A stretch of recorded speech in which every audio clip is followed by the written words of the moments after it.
আমরা competitor analysis এর ক্ষেত্রে যেটা করতে পারি, একটা টুল ইউজ করতে পারি, যে টুলটা আমাদেরকে একই সাথে কিওয়ার্ড রিসার্চ এবং কম্পিটিটর অ্যানালাইসিস দুইটারই সামঞ্জস্য রেখে তারা আমাদেরকে একটা রিপোর্ট দেখাবে।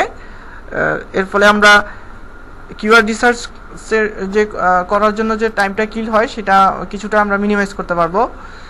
তো সেই টুলটা হচ্ছে ট্রাফিক ট্রাভিস নাম, ঠিক আছে?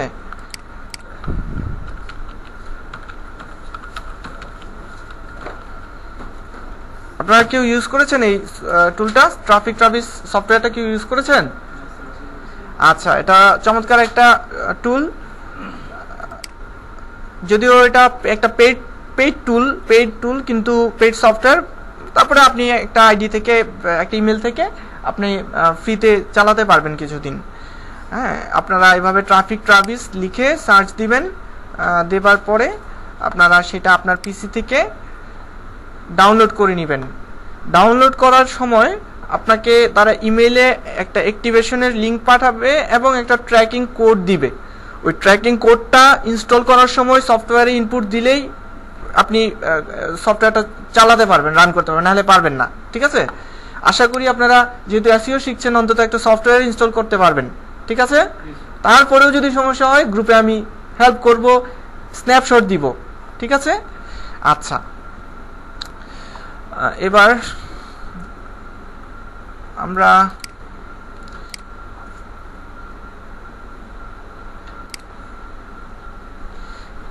যাই হোক, আপনারা ট্রাফিক ট্রাভিস সাইটটাতে গিয়ে এখান থেকে আপনারা একটা রেজিস্ট্রেশন করে তারপর এটা ডাউনলোড করে নেবেন, ঠিক আছে?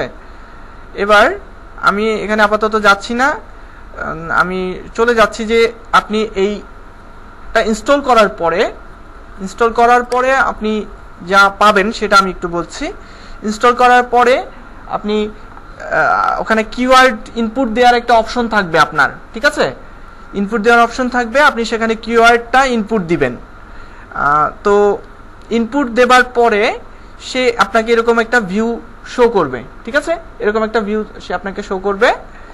তো সেই ভিউটাতে আপনি আপনার টপ 10 কম্পিটিটর যারা আছে তাদের লিঙ্কগুলো চলে আসবে, আর তাদের কিছু ডেটা এখানে চলে আসবে, ঠিক আছে?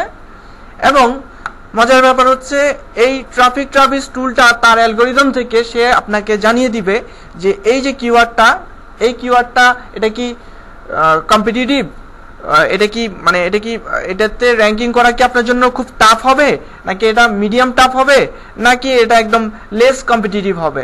জিনিসটা তাহলে একটা মজার ব্যাপার না? অ্যাডভার্ট কিন্তু আমাকে তা বলে দিচ্ছে না, কিন্তু এই টুলটা আমাকে তা বলে দিবে যে এই কিওয়ার্ডটা মোটামুটি টাফ হবে র্যাঙ্কিং করা, বা এটা সেটা আমাদের জন্য তাহলে কাজটা সহজ হয়ে যাচ্ছে, ডিসিশনটা নিতে সহজ হয়ে যাচ্ছে। যেটাই দেখতেছি লেখা আছে যে হাইলি কম্পিটিটিভ, তার মানে আমি ধরেই নিতে পারি যে এটা টাফ হবে, তাই না? আচ্ছা, তাহলে এই ক্ষেত্রে ট্রাফিক ট্রাভিসটা আপনাকে সাহায্য করবে, এই জিনিসটা জানিয়ে দিবে। জি না, এখানে থাকবে না, মানে এই সফটওয়্যারটা যখন আপনি ইনপুট দিবেন, ইনপুট দিলে পাবেন, ঠিক আছে? পাবেন আপনি। আর এছাড়া আপনি যেটা পাবেন সেটা হচ্ছে আমাদের ওই বিষয়টা দেখাটা জরুরি না, জরুরি হচ্ছে এই ভিউটা দেখা। তো এখানে আমরা যেটা করব, আমরা এখানে কম্পিটিটর যারা আছে, আমাদের টপ কম্পিটিটর, তাদের হচ্ছে এই যে এই পাঁচটা দেখতে পাচ্ছেন, এই পাঁচটা হচ্ছে তাদের অফ পেজ এসইও স্ট্রেংথ। অর্থাৎ অফ পেজ বলতে কি বুঝেন? অর্থাৎ বাইরে যে বিজ্ঞাপন তারা প্রচার প্রসার চালিয়েছে, তারা লিঙ্কিং করার মাধ্যমে অন্যান্য সাইটে, সেই প্রচার প্রসারের যে তাদের যে স্ট্রেংথ, সেইটা হচ্ছে এই অংশটাতে আছে, ঠিক আছে? আর এই যে এই অংশটা দেখতে পাচ্ছেন, এই অংশটা হচ্ছে আপনার কম্পিটিটরদের সাইটের ইন্টারনাল প্রবলেম, বা অর্থাৎ এই জায়গাটা হচ্ছে তাদের অন পেজ ফ্যাক্টরগুলো, ঠিক আছে? এগুলো কালারিংগুলো। আর এই যে এই পাশে দেখতে পাচ্ছেন ডান পাশে, এগুলো হচ্ছে কম্পিটিটরদের সোশ্যাল মিডিয়া মার্কেটিং এর স্ট্রেংথ। ওকে, তার মানে আমরা তো জানি যে এসইওর ক্ষেত্রে তিনটা পার্টে ভাগ করা যায়, একটা হচ্ছে অন পেজ, একটা অফ পেজ, আর একটা হচ্ছে সোশ্যাল মিডিয়া স্ট্রেংথ। ওকে, তাহলে তিনোটা স্ট্রেংথই আমার চোখের সামনে এখন আছে। আচ্ছা, যদিও এই যে স্ক্রিনশটটা দেখতে পাচ্ছেন এখন, এটা আসলে আজকের না, এটা আরো অনেক আগের, প্রায় 6 মাস আগের ভিউ। তো 6 মাসে এই কিওয়ার্ডটা হয়তোবা এখানে যাদেরকে দেখতে পাচ্ছেন যে সিকোয়েন্সে, হয়তোবা তারা এখন এই সিকোয়েন্সে নাই। কেউ হয়তোবা তাদের সার্চ ইঞ্জিন থেকে যে টপে আছে সে হয়তোবা চেঞ্জ হয়েছে আর কি, কেউ 1 থেকে 5-এ গিয়েছে বা কেউ 5 থেকে 1-এ এসেছে, চেঞ্জ হয়েছে। তো কাজেই এটা নিয়ে ঘাবড়ানোর কোনো কারণ নাই যে এখানে এরকম দেখা যাচ্ছে, কিন্তু how to lose body fat কথাটা লিখে সার্চ দিলে তো একে টপে দেখতে পাচ্ছি না। হ্যাঁ, এটা নিয়ে চিন্তা করার কোনো কারণ নাই। এটা আগের রেজাল্ট, তাই হয়তোবা এখনের সাথে অমিল থাকতে পারে। তো সেইটা আমাদের অসুবিধা না। আমাদের বিষয়টা হচ্ছে আমাদেরকে খেয়াল করতে হবে, এই জায়গা থেকে আমাদেরকে একটা ধারণা নিতে হবে যে আমার কি হতে পারে। একটু ফ্যানটা ছিল। তো আমার কম্পিটিটর তাদের স্ট্রেংথটা কি হতে পারে, সেই ধারণাটা আমাদেরকে নিতে হবে। ওকে, তো আপনারা একটু ভালো মতো মনোযোগ দিয়ে দেখুন এখানে তাদের এই বিষয়গুলো, তাদের কোথায় কি স্ট্রেংথ আছে, কোথায় ল্যাকিংস আছে কি জায়গাগুলোতে।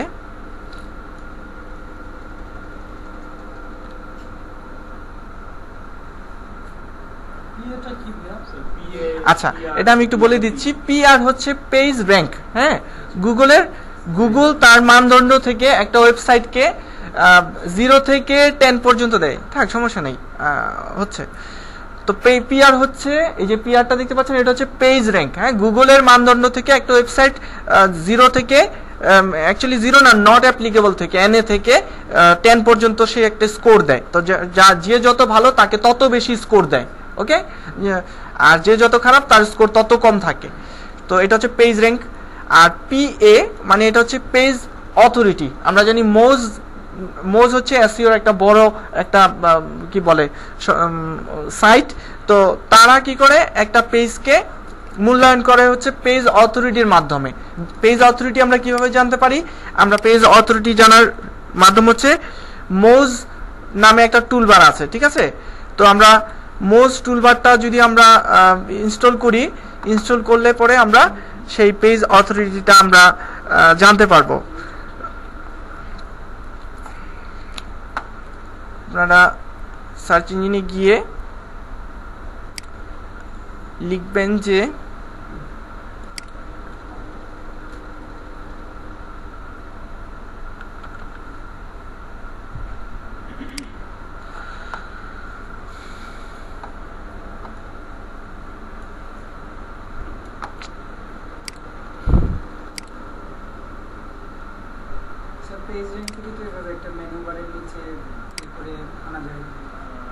জি, হ্যাঁ দেখা যাবে, আমরা দেখবো সেটা। আচ্ছা, আপনারা গুগলে গিয়ে যদি লেখেন মোজ টুলবার তাহলে চলে আসবে। এখন আপনি আপনার যে ব্রাউজার আপনি চালাবেন সেই ব্রাউজার অনুসারে আপনি এই মোজ টুলবারটা ইনস্টল করে নেবেন। তো এটা হচ্ছে মজিলা ফায়ারফক্স, তাই মজিলা ফায়ারফক্সটা ইনস্টল করে নিচ্ছি। তো এটা ইনস্টল করার পরে যেটা হবে, এটা এখানে একটা এক্সটেনশন অ্যাড হবে, আমরা অ্যাড করে নিচ্ছি আমাদের ব্রাউজারে। ইনস্টল করলাম, রিস্টার্ট দিচ্ছি।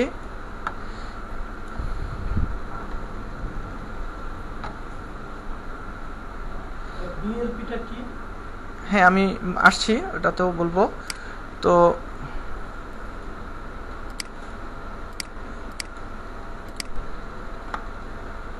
খেয়াল করুন, এই যে একটা বার অ্যাড হয়েছে, এটা হচ্ছে মজিলার বার। তো আপনি এটা চাপ দিলে এটা বন্ধ হয়ে যাবে, তখন আর এটা শো করবে না। আমরা একটু লিখি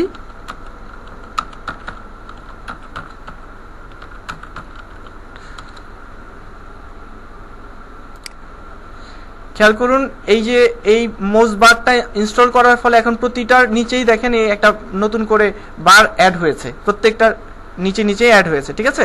তো আমরা এই বারটা, এই মোজ টুলবারটা ইনস্টল করার মাধ্যমে আমরা এই যে PA-টা দেখতে পারি, হ্যাঁ, অর্থাৎ পেজ অথরিটিটা দেখতে পারি, এবং DA অর্থাৎ ডোমেইন অথরিটিটা দেখতে পারি। ডোমেইন অথরিটি কি জিনিস? ডোমেইন অথরিটি হচ্ছে আমার এই যে মানে মূল যে সাইটটা, ডোমেইনটা, সেইটার অথরিটি কত। আর পিএ হচ্ছে পেজ অথরিটি, অর্থাৎ মানে ইনার পেজ থাকে না, ভিতরে যতগুলো পেজ আছে একটা সাইটের আর্টিকেলগুলো আছে সেগুলোর হচ্ছে আপনার অথরিটি প্রকাশ করে হচ্ছে পেজ অথরিটির মাধ্যমে। আচ্ছা, তো সাধারণত ডোমেইন অথরিটিটাই বেশি হয়ে থাকে, পেজ অথরিটিটা সাধারণত কম হয়, কারণ ডোমেইন অথরিটির আন্ডারে তো আমার সবগুলো পেজ, এই জন্য সাধারণত ডোমেইন অথরিটিটা বেশি হয় আর পেজ অথরিটিটা একটু কম হয়। যাই হোক, তো আমরা যেটা দেখতে পাচ্ছি এখানে যে পেজ অথরিটি অর্থাৎ মোজ পেজ অথরিটি দিয়েছিল এই লিঙ্কটাকে 45.92। তো এইভাবে এক একজনকে এক একটা স্কোর পেজ অথরিটি সে দিয়েছে, ঠিক আছে, আউট অফ 100 এই পেজ অথরিটিগুলো দিয়েছে। তাহলে এটা হচ্ছে গুগলের মানদণ্ডের স্কোর, আর এটা হচ্ছে মোজের মানদণ্ডে তার স্কোর। তাহলে যার পেজ অথরিটি যত বেশি হবে স্বাভাবিকভাবে সে তার স্ট্রেংথ তত বেশি, সে তত ভালো একটা সাইট। আর র্যাঙ্কিং ক্ষেত্রে পিআর ক্ষেত্রে যে 1 নাম্বার আর 3 নাম্বার সেক্ষেত্রে না পিআর এর ক্ষেত্রে এবং পেজ অথরিটি দুটোটার ক্ষেত্রে যে যত বেশি সে তত ভালো, ঠিক আছে, দুইটার ক্ষেত্রেই যে যত বেশি সে তত ভালো। আচ্ছা, ডোমেইন অথরিটির ক্ষেত্রেও ডোমেইন অথরিটি অর্থাৎ ডিএ, তারপর পেজ অথরিটি, পিআর, এরা সবার ক্ষেত্রেই হচ্ছে যার সংখ্যাটা বেশি হবে সে তত ভালো। র্যাঙ্কটা 1 থেকে না 1 হলে ভালো, এটা না, ওটা হচ্ছে অ্যালেক্সা র্যাঙ্ক। আপনি যেটা বলতেছে অ্যালেক্সা র্যাঙ্ক হচ্ছে আবার উল্টো, ক্লাসের রোলের মতো, যে এক সে বেশি ভালো, ওটা হচ্ছে আবার অ্যালেক্সা আরেকটা। হ্যাঁ, মোজ যেমন একটা, এরকম অ্যালেক্সা আরেকটা আছে, সেটাতে আমরা আসবো একটু পরে।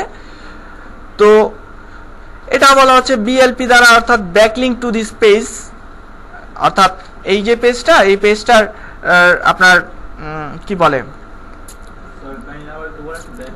মানে ব্যাকলিংক টু দিস পেজ, হ্যাঁ, বিএলপি দ্বারা বোঝানো হচ্ছে, লিংকের সংখ্যা বোঝানো হচ্ছে। ইডুগভ হচ্ছে এটাও একটা ব্যাকলিংক, একটা লিংক। আমরা জানি লিংকের ক্ষেত্রে ইডু আর গভ লিংক হচ্ছে একটা শক্তিশালী একটা লিংক, হ্যাঁ, অর্থাৎ কেন, কারণ গুগল এডুকেশনাল সাইট এবং গভর্নমেন্ট সাইটগুলোকে খুব ট্রাস্ট করে।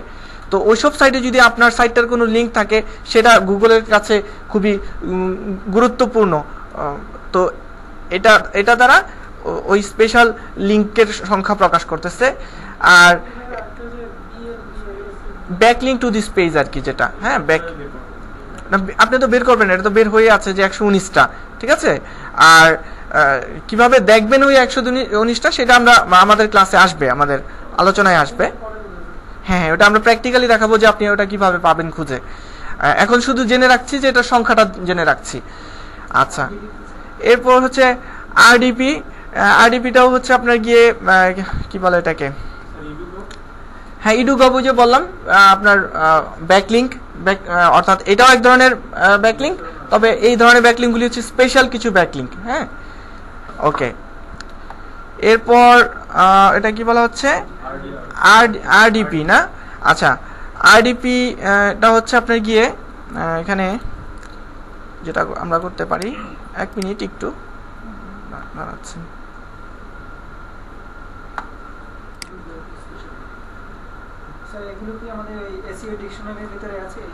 না এইগুলো এসইও ডিকশনারিতে নাই। আচ্ছা,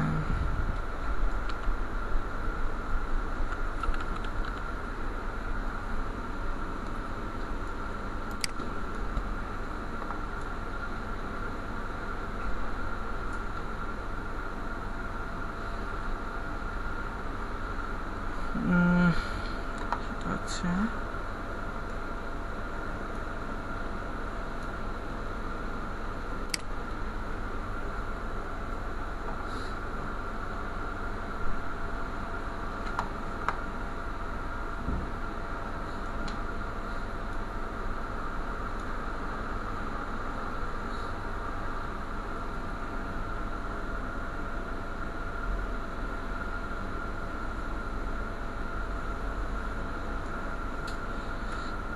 এই ফাইলটা আর কি, মূল যে ফাইলটা সেটা আমি একটু খুঁজছিলাম, সেটা হচ্ছে আপনার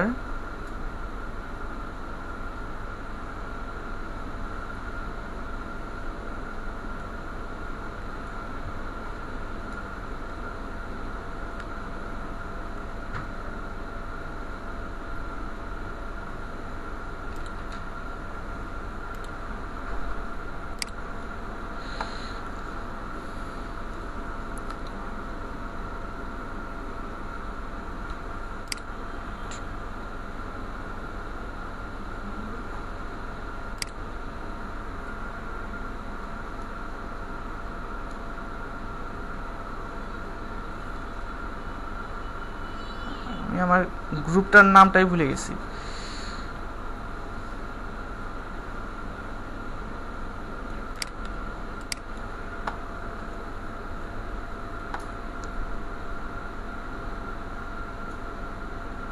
আর একটু ক্লিয়ার ভাবে দেখতে পারবেন আপনি ওই ফাইলটা দিয়ে। এটা হচ্ছে একটা জেপিজি তো, আর ওইটা হচ্ছে অরিজিনাল ফাইলটা, সেটা আমি খুঁজছি, এখনই চলে আসবে।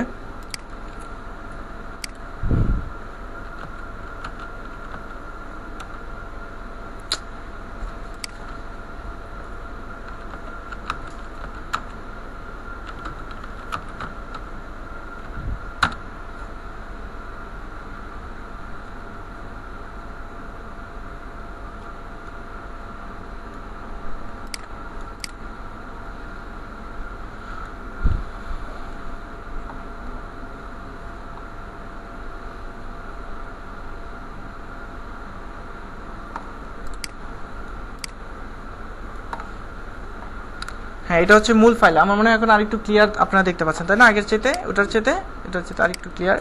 আচ্ছা, এখানে যেটা ছিল, আপনি যদি মাউসটা একটু হোভার করেন তাহলেই বুঝতে পারবেন যে referring domain to this page, ঠিক আছে? তো রেফারিং ডোমেইনটা যেটা হচ্ছে, অর্থাৎ অন্যান্য যে সকল ডোমেইন আছে, ডোমেইন বলতে মূল সাইট আর কি বলা হচ্ছে,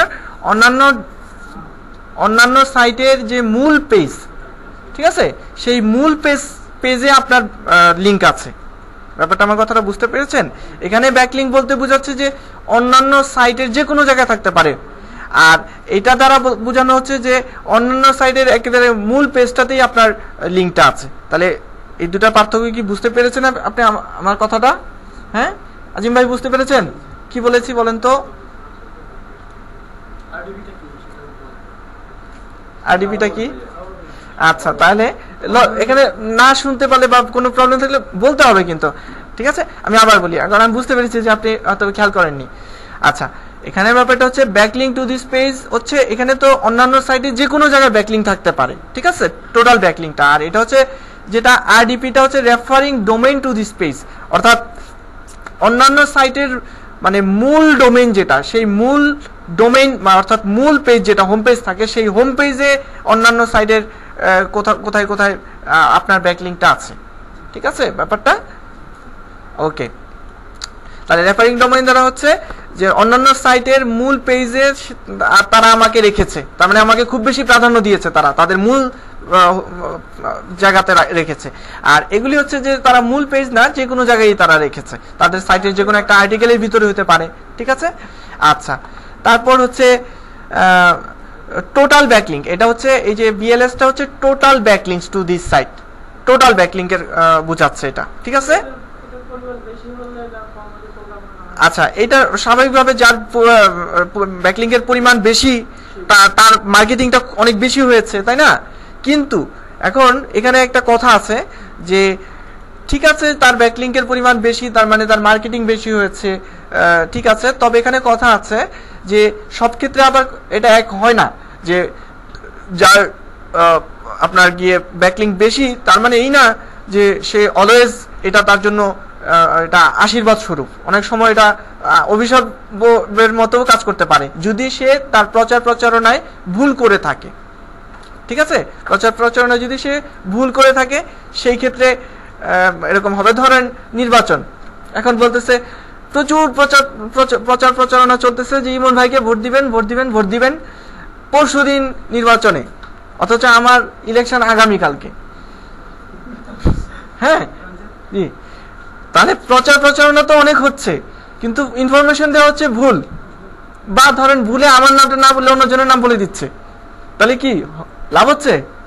তার মানে প্রচারণা বেশি হলে সব ক্ষেত্রে যে আবার পারফেক্ট হয় তা না, যদি এখানে ভুল থাকে তাহলে কিন্তু আবার অসুবিধা আছে, ঠিক আছে? আচ্ছা, আর এই ব্যাকলিংক নিয়ে আমি আরো ভ্যালুয়েবল ইনফরমেশন আপনাদেরকে দিব, সেটা হচ্ছে যে এই সংখ্যাটাই সবসময় ম্যাটার হয় না, ম্যাটার হয় অন্য একটা জিনিস, সেটা আমরা আলোচনায় আসবে। এটা হচ্ছে ডিমোজ, অর্থাৎ মোজ নামে একটা ডিরেক্টরি ছিল একটা সময়, ঠিক আছে, যে যখন সার্চ ইঞ্জিন ছিল না। এখন তো আমরা সার্চ ইঞ্জিন আছে, গুগল আছে, ইয়াহু আছে, আস্ক আছে, বিং আছে। তো যখন সার্চ ইঞ্জিন ছিল না তখন মানুষ কি করত ইন্টারনেট কিভাবে চালাতো, তখন ছিল ডিরেক্টরি সাইট ছিল, ওই সকল সাইটে তাদেরকে যেতে হতো, অর্থাৎ অনেকটা লাইব্রেরির মতো লাইব্রেরিতে যেতে হতো। লাইব্রেরিতে যাবার পরে নির্দিষ্ট শেলফে অ্যালফাবেটিক্যালি আমাকে একটা বই খুঁজে বের করতে হতো, অনেকটা ডিকশনারি থেকে একটা ওয়ার্ড খুঁজে বের করার মতো, ঠিক আছে না?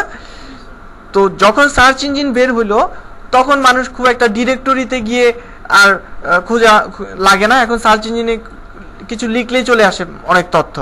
তো এই ডিমোজটা হচ্ছে একটা ডিরেক্টরি, ঠিক আছে? আচ্ছা, আমি আপনাদের থেকে একেবারে 100% বের করার জন্য আমি আপনাদের কোশ্চেন করবো। এতদিন কোশ্চেন করি নাই, ভাবছি আমার কথা খুব মনোযোগ দিয়ে শুনতেছেন, এখন দেখতেছি যে একেবারে স্কুলের মতো পড়াইতে হবে। বলেন আজিম ভাই, ডিমোজ কি হবে? ডিমোজ কি জিনিস? শোনেন, যাকে জিজ্ঞেস করবো তার মানে কি এটা তো বুঝে নিতে হবে, যে আমি চাচ্ছি তার বেটার হোক। ডিমোজটা কি বলেন? এইমাত্র বলেছি। আচ্ছা, সরি বলার দরকার নেই, প্রকাশ করতে পারছেন না। আচ্ছা, অন্য একজন বলেন তো ডিমোজ জিনিসটা কি, বলুন। হ্যাঁ হ্যাঁ হ্যাঁ বলুন। বিকল্প, ইয়েস। ডিরেক্টরি হচ্ছে এক ধরনের লাইব্রেরির মতো। তো যখন সার্চ ইঞ্জিন ছিল না তখন মানুষ কি করতো, একটা নির্দিষ্ট ডিরেক্টরি সাইটে যেত। ওই সাইটে যাবার পরে সে ধরেন হেলথ ক্যাটাগরিতে কোনো তার ইনফরমেশন প্রয়োজন, হেলথ ক্যাটাগরিতে যেত, সেই হেলথ ক্যাটাগরির মধ্যে থেকে নিউট্রিশন থেকে চাইল্ড নিউট্রিশন, এইভাবে খুঁজতে হতো তাদেরকে। এই জন্যই পরে সার্চ ইঞ্জিন তৈরি হইলো, যে না মানুষ এভাবে খুঁজবে কেন, তাই না? হ্যাঁ বলুন। হ্যাঁ, এখনো ইউজ করা, এটা ইউজ করা আমরা আপনাদের ব্যাকলিংকের ক্লাসে আমি দেখাবো কিভাবে আপনি ব্যাকলিংক করবেন, সমস্যা নাই। যাই হোক, তো এটা হচ্ছে ডিমোজ দ্বারা সেই সকল ডিরেক্টরি সাইটে কি এই সাইটগুলো লিস্টিং আছে কি নাই সেটা এখানে প্রকাশ করতেছে। ওকে, আচ্ছা। তারপর হচ্ছে টাইটেল। এটা বলতেছে কি যে এই যে কিওয়ার্ডটা how to lose body fat, এই কথাটা এই যে প্রথম কম্পিটিটর যিনি, তার এই আর্টিকেলটার টাইটেলে এই how to lose body fat কথাটা আছে কি নাই সেটা প্রকাশ করতেছে, ঠিক আছে? নিশ্চয়ই থাকা ভালো, থাকলে এটা কি হবে, অপটিমাইজড হবে, তাই না? বিষয়টা তো তাই হবে। আচ্ছা, এটা হচ্ছে ডেসক্রিপশন, অর্থাৎ আমরা যখন সার্চ করি তখন কি শো করে, মেটা ডেসক্রিপশন শো করে না? এই যে এটাকে কি বলে, এটা হচ্ছে মেটা ডেসক্রিপশন।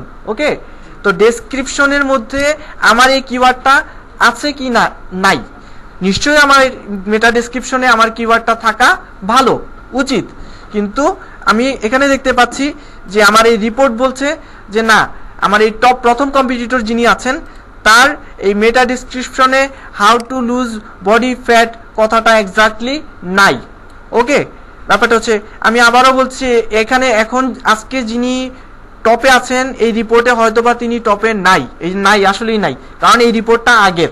ওকে, তো আমার মূল বিষয় হচ্ছে আমার এই দিক থেকে আইডিয়া নেওয়াটাই মূল বিষয়, এটা কে আগে পড়ে সেটা পরে জরুরি না আপাতত।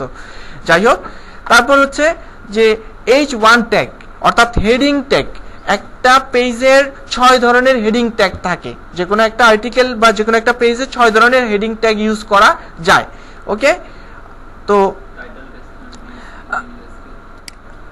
জি হ্যাঁ আমি আসছি, সবগুলো বলবো। তো একটা যেটা হয়, একটা আপনার গিয়ে পেজে সাধারণত 6টা হেডিং ট্যাগ ইউজ করা যাবে। তো হেডিং ট্যাগ বলতে যেটা আমরা বুঝি, প্যারা থাকে না, যেমন এই যে এরকম প্যারা থাকে না, এরকম একটা হেডিং সাব হেডিং থাকে না, সেই জিনিসগুলো হচ্ছে হেডিং। হ্যাঁ, হেডিং বা সাব হেডিং, এই যে এগুলো। তো এগুলো, এটা কি আসলে কি হেডিং নাকি এটা হেডিং না, এটা দেখারও বেশ কিছু উপায় আছে।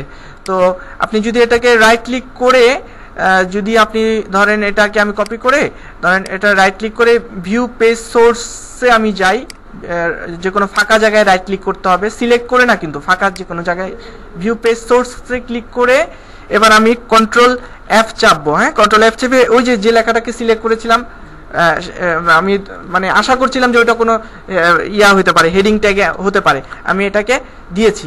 এই যে দেখেন, সে দিয়েছি এখানে ফাইন্ডে, এবং হ্যাঁ এই যে H2 মানে কি হেডিং 2। ওকে, তাহলে এটা হচ্ছে আমার হেডিং 2, বা আপনি এখানে এভাবে লিখতে পারেন H2 H2 এখানে এই যে এখানে H2 লিখলেন, তাহলে সে কালারিং করে দেখাবে যে কোথায় কোথায় H2 আছে। হ্যাঁ, এই যে দেখেন এখানে H2 আছে না, তো এইভাবে নেক্সট দিলে আরও দেখাবে যে আরও কোথায় কোথায় আছে, যদি থাকে দেখাবে। ওকে, যাই হোক, তো সেটাই বলতেছে যে আপনার আর্টিকেলটাতে অর্থাৎ হেডিং 6টা হেডিংয়ের মধ্যে সবচেয়ে গুরুত্বপূর্ণ হেডিং সেটা হচ্ছে H1 যে হেডিংটা, সেটা সাধারণত H1 হেডিংটা হয় আমাদের টাইটেলটাতেই। আসলে H1 টাইটেলটাকেই, যেহেতু একটা আর্টিকেলের বা একটা পেজের মূল কথাটা কোথায় থাকে, টাইটেলে থাকে, তাই হেডিংটা তার এই জন্য কি করা হয়, H1টা আসলে টাইটেলটাকেই দেয়া হয়। H1 ট্যাগটা ব্যবহার করা হয় কোথায়, টাইটেলটাতে, কারণ H1 হচ্ছে একটা H1 হেডিং 1-এ ইম্পর্টেন্ট কথাটা থাকবে, আর ইম্পর্টেন্ট কথাটা তো থাকে টাইটেলে। তাহলে কাকে H1 দেওয়া উচিত, টাইটেলকে দেওয়া উচিত। এই জন্য সাধারণত একটা আর্টিকেলের বা একটা পেজের যে মূল টাইটেলটা থাকে, সেই টাইটেলটাকে আমরা H1 ট্যাগ দেওয়ার চেষ্টা করি, ঠিক আছে। আচ্ছা, সাধারণত যেটা হয় যে থিমটা আপনি ইনস্টল করেন, যেমন এটা আমরা এই ডিজাইনের থিমটা ওনারা ইনস্টল করেছেন, তো সাধারণত ম্যাক্সিমাম থিমেই যেটা হয় যে টাইটেলটাকে H1 করেই ওয়েব ডিজাইনাররা সাইটটাকে ডিজাইন করেন, এমনটাই সাধারণত হয়। হ্যাঁ, করে না, কিন্তু করা উচিত, কারণ আমার একটা পেজের জন্য গুগল একটা পেজে এসেই খোঁজে যে এটার টাইটেলটা কি, অর্থাৎ H1টা কি, হেডিং 1 কি। H1 বলতে গুগল কিন্তু মানে HTML CSS কোড খুঁজে, হ্যাঁ, তো তখনই H1 কে আগে খুঁজে যে H1 এ নিশ্চয়ই ইম্পর্টেন্ট কথা, তো H1 এ এই জন্য টাইটেলটাকেই রাখা উচিত। ওকে, তারপরে কিছু কিছু ডেভেলপার আছেন,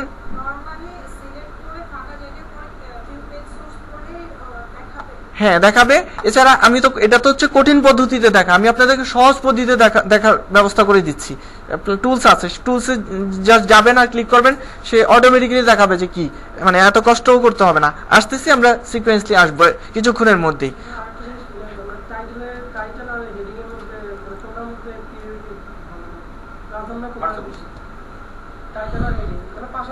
আচ্ছা, সবচেয়ে ইম্পর্টেন্ট হচ্ছে টাইটেল, আর হেডিংটা হচ্ছে কি, অ্যাকচুয়ালি হেডিং জিনিস বলতে যেটা হয় কি, হেডিং বলতে যেটা হয় ব্যবহার করি আমরা, এই যেমন এই যে মানে প্রতিটা প্যারাতে নতুন করে একটা যে কয়েকটা কথাবার্তা থাকে, হ্যাঁ হ্যাঁ, অনেকটা এইরকম।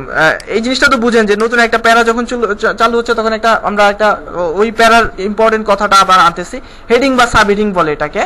তো এই হেডিং বা সাব হেডিং গুলোতেই আসলে এই মানে এই যে হেডিং ট্যাগ ইউজ করা হয়, ঠিক আছে। আর তার মধ্যে H1টাকে আর কি আসলে টাইটেলে ব্যবহার করা হয়, আর বাদ বাকিগুলো H2 H3 এগুলোকে আসলে ভিতরে যে এইভাবে ব্যবহার করা হয়। সাধারণত H1 এর চেয়ে ছোট সাইজের হয়, তারপর H3 তার চেয়ে একটু ছোট সাইজের হয়, এরকমটা হয় আসলে, ঠিক আছে। আচ্ছা, এরকম হবে আর কি। ওকে, তো হেডিং ট্যাগ বলতেছে যে হেডিং ট্যাগের মধ্যেও সেই H1 ট্যাগেও কি পায় নাই, সেই how to lose body fat কথাটাকে পায় নাই। আপনারা কি তাহলে এই 4টা বিষয় বুঝতে পেরেছেন তো? আচ্ছা, এরপরে এটা হচ্ছে ফেসবুক লাইক, অর্থাৎ এই যে আর্টিকেলটা, অর্থাৎ এই কম্পিটিটরকে ফেসবুকে কতজন লাইক দিয়েছে সেই সংখ্যাটা, এটা হচ্ছে ফেসবুক শেয়ার, ফেসবুকে কতজন এই আর্টিকেলটা বা এই পেজটা শেয়ার করেছে সেই ব্যাপারটা। এটা হচ্ছে ফেসবুক কমেন্ট, কতজন ফেসবুক কমেন্ট দিয়েছে। এটা টুইটার ব্যাকলিংক, অর্থাৎ টুইটারে কতগুলো আপনার টুইট করা হয়েছে এই লিঙ্কটাকে, সেটা। এটা গুগল প্লাস, কতগুলো ভোট দেওয়া হয়েছে। এটা পিন্টারেস্ট, এটা হচ্ছে স্টাম্বল আপুর নামে একটা বুক মার্কিং সাইট আছে, সেই বুক মার্কিং সাইটে একটু ধীরে ধীরে বলবো। আচ্ছা, এটা হচ্ছে মানে গুগল প্লাস থেকে কারা কতজন ভোট দিয়েছে এই যে এই আর্টিকেলটাকে বা এই পেজটাকে। এটা হচ্ছে টুইটার ব্যাকলিংক, ঠিক আছে, টুইটার ব্যাকলিংক, হ্যাঁ গুগল প্লাস। আচ্ছা, চিন্তার কোনো কারণে এই ফাইলটা আপনাদেরকে দিয়ে দিব, আর দেওয়াও লাগবে না, আপনারা তো বাসায় গিয়ে ট্রাফিক ইনস্টলই করবেন, তখন আপনার কাছে এর চেয়ে আরো ভালোটা থাকবে, ঠিক আছে, কাজে কোনো চিন্তারই কারণ নাই। জি হ্যাঁ, এই পিপি হচ্ছে মানে পিন্টারেস্ট তো চিনেন, এরকম ফেসবুকেরই মতো একটা সোশ্যাল মিডিয়া। ওখানে কারা কারা পিন্টারেস্ট থেকে পিন করেছে, কারা কারা একে, কেউ করে নাই। তারপর এটা হচ্ছে স্টাম্বল আপন, অর্থাৎ একটা বুকমার্কিং সাইট, অর্থাৎ এই এদেরকে কারা কারা ওই বুকমার্কিং সাইটে বুকমার্ক করেছে। ওকে, বুকমার্কিং নিয়ে আলোচনা আসবে আপনাদের অফ পেজ এসইওতে। এটা হচ্ছে লিঙ্কডইন হচ্ছে এরকমই একটা সোশ্যাল নেটওয়ার্ক, ফেসবুকের মতোই। সেখানে কতজন এটাকে শেয়ার করেছে। আর এটা হচ্ছে আপনার কি বলে ডেলিশিয়াস নামে একটা বুকমার্কিং সাইট আছে, সেখানে কারা বুকমার্ক করেছে সেই সংখ্যাটা। ওকে, হ্যাঁ এগুলি এখানে সবগুলো বেশি হলেই ভালো। ওকে, এখানে সবগুলো বেশি হলে ভালো, এখানেও সবগুলো বেশি হলে ভালো। আর তবে এইখানের কথাটা একটু বলি, এখানের ব্যাপারটা উল্টো।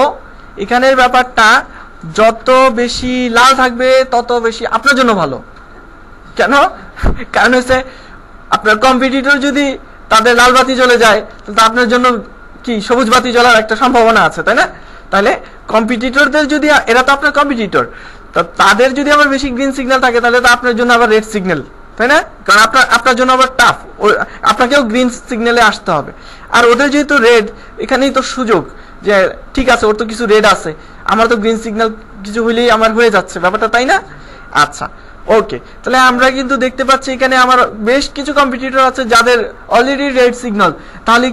তাহলে কি আমরা বলতে পারি কি পারি না যে আমার যে কম্পিটিটর আছে, আপনি অ্যাজ এ বিগিনার, আপনি একজন বিগিনার, তারপর আপনার কাছে কি মনে হয় না যে আপনাকে যদি এই সংশোধনগুলো যদি আমি শিখিয়ে দিই, ধরিয়ে দিই, তাহলে আপনি এর যে পজিশন, এই পজিশনে আপনি যেতে পারবেন কি পারবেন না? আপনার কাছে কি মনে হয়? হ্যাঁ, যদি বিগিনার লেভেলে আপনার কাছে যদি মনে হয় আমি এখানে যেতে পারবো, তাহলে চিন্তা করে দেখেন যখন এক্সপার্ট হবেন তাহলে তখন কি হবে? যাই হোক, ওটা পরের কথা, আলাদা। আমরা অত দূর পর্যন্ত চিন্তা না করি, এখন চিন্তাটা করি। হ্যাঁ, এখন হ্যাঁ বলুন। H1 ট্যাগ হচ্ছে যে একটা পেজে হেডিং ট্যাগ ব্যবহার করা হয় 6 ধরনের। এই হেডিং ট্যাগটা হচ্ছে কি যে পুরো আর্টিকেলের মধ্যে ইম্পর্টেন্ট কথাগুলোর আগে একটা শিরোনাম ব্যবহার করব।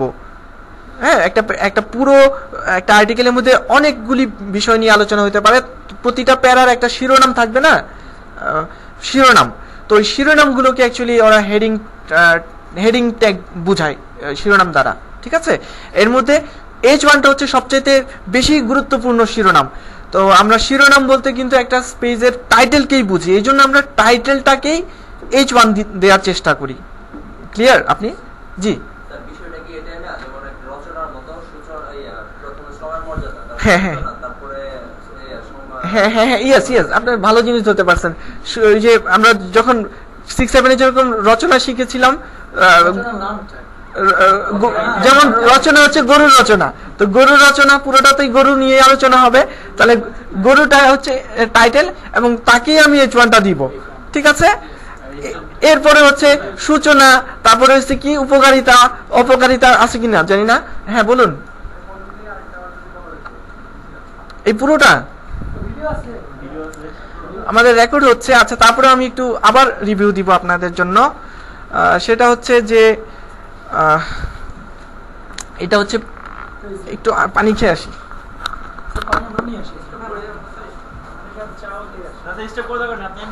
হ্যাঁ,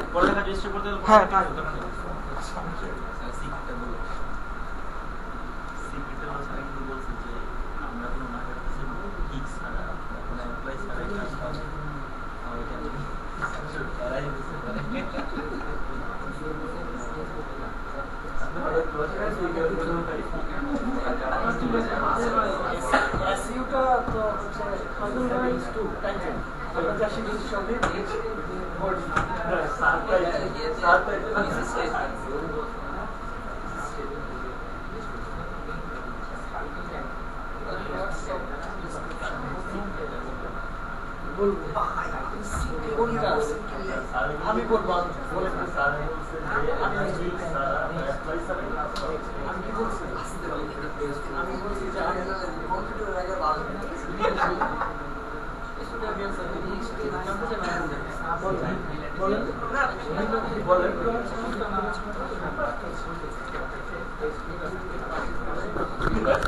ওকে,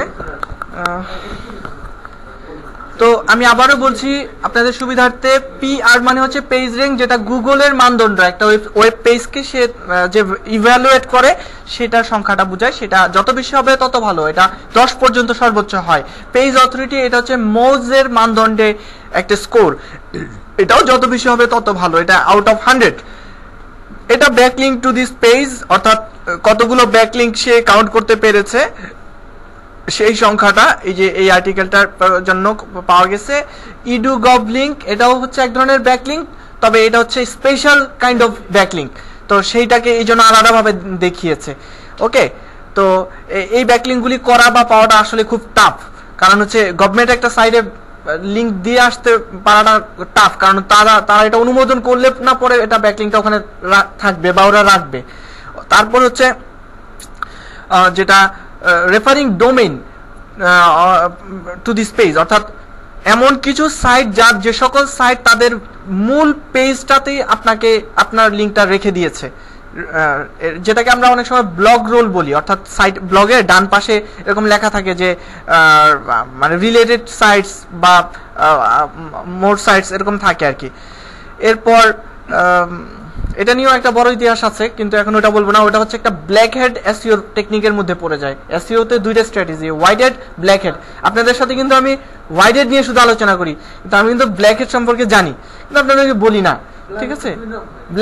ব্ল্যাক হেডের মাধ্যমেও কিন্তু এসইও করে র্যাঙ্কে যাওয়া যায়, ঠিক আছে? যাই হোক, আপনাদেরকে হোয়াইট হেডটাই আমি নিয়ে বলি, আর আমার কিন্তু শুরুটা ছিল ব্ল্যাক হেড দিয়ে। ওকে, যাই হোক, এরপর আসুন যে ডিমোজ ছিল একটা ডিরেক্টরি সাইট, ঠিক আছে, যেখানে বিভিন্ন ধরনের সাইটের লিস্টিং থাকতো একটা সময়, বা এখনো আছে। তো সেই জায়গায় এই সাইটটা লিস্টিং এ আছে কি নাই সেটা, আর বাদ বাকিগুলো হচ্ছে এটা, তো এগুলি কি বলতে হবে, পরেগুলো বলতে হবে, বলতে ইয়েস অর নো, বুঝিনি কথাটা। হ্যাঁ, লাগবে না, ওকে, ঠিক আছে।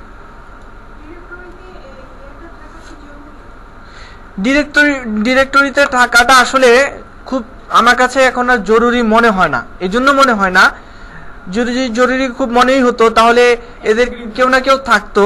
আর একটা ব্যাপার হচ্ছে যে ডিরেক্টরিতে ব্যাকলিঙ্ক থাকলে পরে সেটা খুব শক্তিশালী একটা ব্যাকলিঙ্ক হবে, মানছি আমি। তবে ভালো ভালো মানে খুবই রিকগনাইজড যে সকল ডিরেক্টরি সাইট আছে তাদেরকে পেমেন্ট দিতে হয়। পেমেন্ট দিলে পরে তারা কি করে, আপনার ব্যাকলিঙ্কটা তার সাইটে রাখবে। তো এই ক্ষেত্রে দেখা যায় যে পেমেন্ট দিয়ে আমি একটা ব্যাকলিঙ্ক রাখবো, এটা অনেক সময় হয়ে ওঠে না। ওকে, এই হচ্ছে ব্যাপার। তারপরে এখনো কিছু ডিরেক্টরি আছে, যেমন মোস্ট ডিরেক্টরি খুবই একটা স্ট্রং একটা সাইট, সেখানে একটা ব্যাকলিঙ্ক থাকতে পারলে ভালোই হয়। এরপর হচ্ছে আর বাদবাকিগুলো নিয়ে তো আলোচনা করলামই আমি। এবার মূল জায়গায় আসব। এখন যেটা বলবো সেটা ধরতে পারাটাই হচ্ছে মূল কম্পিটিটরকে মোটামুটি একটা অ্যানালাইসিস করে ফেলা, একটা ধারণা হালকা পাতলা নিয়ে নেওয়া। ওকে, আচ্ছা, তো এটা করতে গেলে আপনাকে একটু কনফিউজড হয়ে যাবেন আপনি হয়তো বা। যেমন লক্ষ্য করুন, স্বাভাবিকভাবে আপনার কাছে মনে প্রশ্ন জাগতে পারে যে এই যে প্রথম সাইটটা, যে সে তো তার কোনো কিছুই ঠিক নাই অন পেজ ফ্যাক্টরে, অর্থাৎ সাইটের যে ইন্টারনাল যে ব্যাপারটা, সেই জায়গাটাতে তো তার কোনো কিছুই ঠিক নাই, অথচ তারপরেও সে টপে। অথচ এই যে সাইটটা এই একদম নিচে আছে, তার তো মোটামুটি অন পেজ ফ্যাক্টরের মধ্যে প্রথমটার চাইতে অন্তত ভালো, তাহলে কেন সে নিচে? প্রশ্ন জাগতে পারে না? আচ্ছা, এটার উত্তর আমি আসছি। এরপর যেটা হয় সেটা হচ্ছে ঠিক পেজ অথরিটির কথাও আপনি বলতে পারেন যে হ্যাঁ, ওখানেও আসবো। আচ্ছা, শেয়ার বেশি আছে, তাহলে ঠিক আছে, ওনার যুক্তিতে যাই যে এটা শেয়ার বেশি আছে, তাহলে এর তো শেয়ার কম, তো এর অনেক এর নিচে থাকা উচিত ছিল না, তাহলে কেন উপরে? তাই না?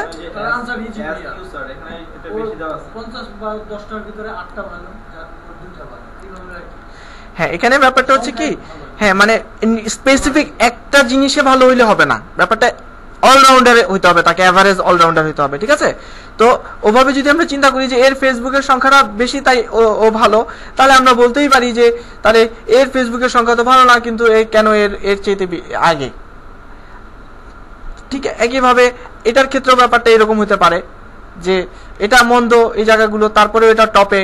আবার এখানে আমরা একই কথা বলতে পারি যে এর পেজ র্যাঙ্ক তো ভালোই 4, তাহলে কেন ও এই 0 পেজ র্যাঙ্ক আছে এমন একটা সাইটের নিচে কেন, তাই না? বিষয়টা একটু কনফিউজিং আমাদের কাছে লাগতেই পারে। এছাড়া ব্যাকলিংকের ক্ষেত্রেও আমরা দেখতে পারি যে এর ব্যাকলিংক তো যথেষ্ট ভালো, তারপরেও তো অনেকটা নিচে পড়ে আছে, তো ইত্যাদি ইত্যাদি বিষয়। আচ্ছা, এখন ঘটনাটা হচ্ছে এই যে এর ধরেন সবকিছু খারাপ, কিন্তু এখন সে টপে আছে। এখন হতে পারে সে সাময়িক সময়ের জন্য কোনো ব্ল্যাকের টেকনিক অ্যাপ্লাই করেছে, সেটা হতে পারে। আবার আরেকটা ব্যাপার আছে এই জায়গায় যে এখানে আপনারা খেয়াল করে দেখুন যে ওর ফেসবুকের এঙ্গেজমেন্ট কিছুটা কম হলেও তার যে অন পেজটা মোটামুটি ঠিক আছে। এছাড়া তার যে পেজ অথরিটিটাও মোটামুটি কি ঠিক আছে, অন্যদের চেয়ে খুব মোটামুটি একটু বেশিই আছে বলা যায়। তো তার এই জায়গাটাতেও তার একটা মোটামুটি ভালো একটা দিক আছে অন্যদের চাইতে, আর এই জায়গাটাতেও তার মোটামুটি অন্যদের চাইতে কিছুটা ভালো দিক আছে। তো দেখা যাচ্ছে যে তার মোটামুটি সব দিক দিয়ে সেই কি মোটামুটিতেই আছে, তাই না? সব দিক দিয়ে সে মোটামুটিতেই আছে। গুগল প্লাসে তার ভোটার সংখ্যাটা কম। আচ্ছা হ্যাঁ, গুগল প্লাসের ভোটার সংখ্যাটা কম। আর এইদিকে আমরা একটু নিচের দিকে তাকাই, নিচের দিকের সমস্যাটা কি? নিচের দিকে তার অন পেজের ফ্যাক্টর ঠিক আছে, তাদের সোশ্যাল এঙ্গেজমেন্টটা কম, আর হচ্ছে তাদের যেটা হচ্ছে এখানে তাদের এই জায়গাটাতে অফ পেজে যে পেজ অথরিটির যে জায়গাটা, সেই জায়গাটাতেও তারা হচ্ছে এই জায়গাটাতে তারা কম। তার মানে এখানে তাদের যেটা হচ্ছে এখানে জিনিসটা আসলে ট্র্যাক করা একটু কঠিন। এর কথা আমি একটু বলি। ও হচ্ছে একে তো তার পেজ অথরিটি কম, তার মধ্যে আবার তার এঙ্গেজমেন্টও কম। তার মানে তার কম কয়টা? দুইটা জিনিস কম, তাই না? দুইটা সাইট কম, আর একটা সাইট তার ভালো। আচ্ছা, তার মানে 2:1 ব্যাপারটা এরকম হয়ে যাচ্ছে, অর্থাৎ 3 ভাগের মধ্যে 1 ভাগ ভালো, 2 ভাগ ভালো না। এরপর আমরা যেটা করব, এরও হচ্ছে কি এই ভাগ ভালো, এই ভাগটা মোটামুটি ভালো, তাই না? মোটামুটি ভালো, খুব খারাপ না, খুব ভালো না। তার মানে এরও হচ্ছে কি দুইটা দিক ভালো।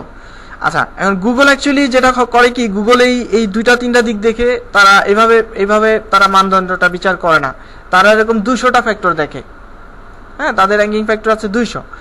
তো এখন আপনাকে যেটা করতে হবে সেটা হচ্ছে যে কার বেশি আছে কি না আছে সেটা আমার ফ্যাক্টর না। ব্যাপারটা হচ্ছে যেহেতু আমি নিউবি, আমি একটা নতুন সাইট করতেছি, স্বাভাবিকভাবে আমার এতগুলো লাইক থাকার কথা না, তাই না? এখন আমার সিদ্ধান্তটা এটাই নিতে হবে যে আমাকে যেটা দেখতে হবে এই রিপোর্ট থেকে, যে যার কিনা একদম সবকিছু মিনিমাম আছে এমন কেউ আছে কিনা। তাহলে আমি তো দেখতে পাচ্ছি যে খুব মিনিমামের মধ্যে আছে না? 17টা ফেসবুক লাইক কি আপনার ম্যানেজ করা সম্ভব না? হ্যাঁ, সম্ভব। ওকে, তাহলে ধরে নিচ্ছি এই সংখ্যক এঙ্গেজমেন্ট আপনার পক্ষে ম্যানেজ করা সম্ভব হবে। ওকে, ঠিক আছে। এটা তো আপনি বন্ধু বান্ধবদেরকেও শেয়ার করলে অনেক সময় চলে আসতে পারে। আচ্ছা, গেল। আপনার পক্ষে কি এই যে এই 3টা জিনিস কি ম্যানেজ করা সম্ভব না? আপনি টাইটেলে আপনার কিওয়ার্ডটা রাখলেই হয়, আপনি আপনার ডেসক্রিপশনে টাইটেলটা কিওয়ার্ডটা রাখলেই হয়, আপনার হেডিং ট্যাগে কিওয়ার্ডটা রাখলেই হয়। তার মানে এই 3টা কি আপনার ক্যাপাসিটির মধ্যে আছে না? আছে। তার মানে এই জায়গাটাতে ঠিক তার সমান আপনি হতে পারবেন, এবং এই জায়গাটাতেও আপনি তার চেয়ে আরো ভালো হতে পারবেন, তাই না? আচ্ছা, তো এখানে যেটা হয়েছে যে একটা জিনিস খেয়াল করেন যে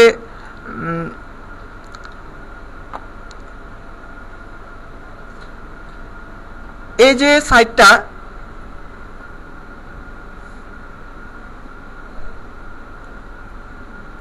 আচ্ছা এই যে সাইটটা মানে অর্থাৎ আমি এই দুটার কথা বলতেছি, এই দুটার মধ্যে আপনার গিয়ে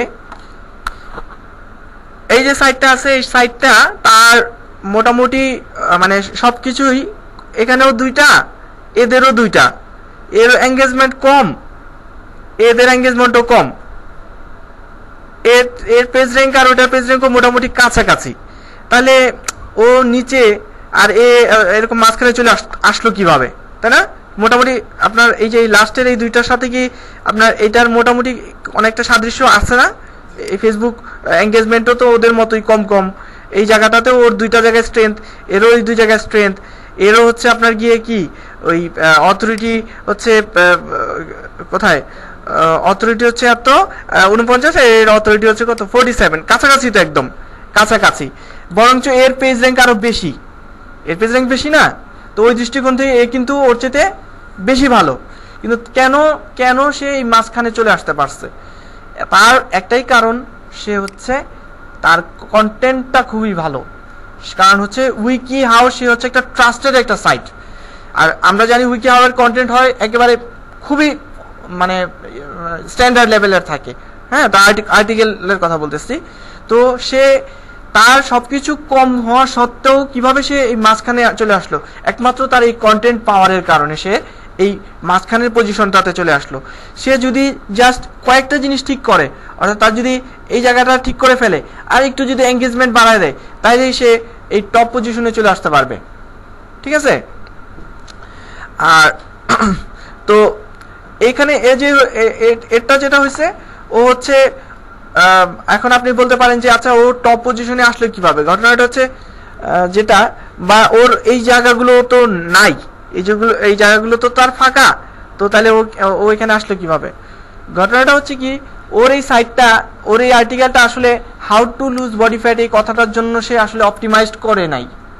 সে চেয়েছিল অন্য কোনো কিওয়ার্ডে র্যাঙ্ক করতে, কিন্তু অন্য একটা এইটার রিলেটেড অন্য একটা কিওয়ার্ডে সে এত বেশি ভালো করেছে যে ওইটার একটা ইফেক্ট সে এই কিওয়ার্ডেও পেয়েছে, ঠিক আছে? এটার অন্য একটা যে কিওয়ার্ড আছে, সেই কিওয়ার্ডের ইফেক্টটা সে এখানেও সে পেয়েছে রিলেভেন্সির কারণে, যেটা কিনা ও পায় নাই, ঠিক আছে? এই উইকি হাউটা সে পায় নাই। আচ্ছা কেন? কারণ উইকি হাউ হচ্ছে এই কিওয়ার্ডের জন্য অপটিমাইজড, আর ও হচ্ছে অন্য কিওয়ার্ডের জন্য অপটিমাইজড প্লাস এই কিওয়ার্ডের জন্য অপটিমাইজড, অর্থাৎ দুইটা কিওয়ার্ডের জন্য ওরা হচ্ছে অপটিমাইজড, আর হচ্ছে এই কিওয়ার্ডের জন্য অপটিমাইজড। বুঝলাম কিভাবে এই কিওয়ার্ডের জন্য অপটিমাইজড? কারণ ওর H1-এও আছে এই কথা, ওর ডেসক্রিপশনেও আছে এই কথা, আর যারা এই জায়গাতে এক্সাক্ট এই কিওয়ার্ড থাকবে নিশ্চয়ই সে এই কিওয়ার্ডের জন্য অপটিমাইজড, নাহলে তার এই গুরুত্বপূর্ণ জায়গাগুলিতে এই কিওয়ার্ডটা কেন, স্বাভাবিকভাবেই বোঝা যায়, ঠিক আছে? যাই হোক, আপনাদের এখন বেশি চিন্তা করলে আবার অসুবিধা হবে, আপনাকে জাস্ট একটু চিন্তা করতে হবে যে আমার এখানে যাদের সংখ্যাটা কম, সেই কম সংখ্যাটা আপনাকে বিবেচনা করতে হবে, আপনাকে ধরতে হবে আমি তার পজিশনটা যেতে পারবো কি পারবো না। তো সেই দৃষ্টিকোণ থেকে আমরা দেখতে পাচ্ছি যে এখানে যে এঙ্গেজমেন্টটা আছে, সেই এঙ্গেজমেন্ট আমাদের অ্যাচিভ করা সম্ভব, আমাদের এইগুলো কারেক্ট করা সম্ভব। আর এই জায়গাটাতে আমাদের যেটা হবে, শুরুর দিকে পেজ অথরিটি আসবে না, তবে আমরা যদি একটু এসইও করি তাহলে আমাদের একটা সময় এই কাছাকাছি অথরিটিও আমাদের পক্ষে আনা সম্ভব হবে। তাহলে এক কথায় যদি বলি যে এই কিওয়ার্ডটাতে আপনার কাছে কি মনে হয়, এটাতে কি আপনার মানে অ্যাটলিস্ট মাঝামাঝি জায়গায় যাওয়া সম্ভব কিনা, আপনার কাছে কি মনে হয়? যাওয়া সম্ভব? মোটামুটি এফোর্ট দিলে সম্ভব? মোটামুটি এফোর্ট দিলে সম্ভব। কিভাবে সম্ভব? ধরেন তার পেজ, তার পেজ অথরিটি, আপনার পেজ অথরিটি নাই, আপনি তার একটা কাজ করেন, সোশ্যাল এঙ্গেজমেন্ট বাড়ান, একদিক দিয়ে না হলে আরেক দিক দিয়ে আপনি করে ফেলতে পারতেছেন, তাহলে তো আপনার হয়ে যাচ্ছে, তাই না? আর সবচেয়ে মজার ব্যাপার হচ্ছে আপনার কন্টেন্ট যদি খুবই সেই রকম সেরা হয়, খুবই ভালো মানের হয়, তাহলে আপনার পেজ অথরিটি অটোমেটিক্যালি আপনার বেড়ে যাবে, ঠিক আছে? এটা কিছু ব্যাকলিঙ্ক টেকনিক করলে এটা বেড়ে যাবে। তাহলে আমরা এই পুরো ট্রাফিকের জন্য একবার সারমর্ম বা এক কথায় যদি বলি, সেটা হচ্ছে সোজা কথা যে আপনার কম্পিটিটরদের যে এই জায়গাটাতে যদি বেশি রেড সিগন্যাল থাকে, তাহলে আপনি ধরেই নিতে পারেন যে এই কিওয়ার্ডটা নিয়ে আমার জন্য কাজ করলে এটা সহজ হবে, ঠিক আছে? কারণ আমাদের বর্তমানে এসইও এর পাওয়ারের মধ্যে এই পাওয়ারটাকে মোটামুটি ভালো একটা স্ট্রেংথ হিসেবে ধরা হয় এই জায়গাটাতে, এই যে এই তিনটা জায়গাকে ভালো একটা স্ট্রেংথ হিসেবে ধরা হয়। আর এই জায়গাটাতেই তাদের একটা দুর্বলতা আছে ভালো, তো আমরা এই দুর্বলতাটাকে কাজে লাগাতে পারি, কাজে লাগানোর আমাদের একটা সুযোগ আছে। ঠিক আছে, এখন আপনারা কথা বলতে পারেন এটার বিষয়ে কোনো।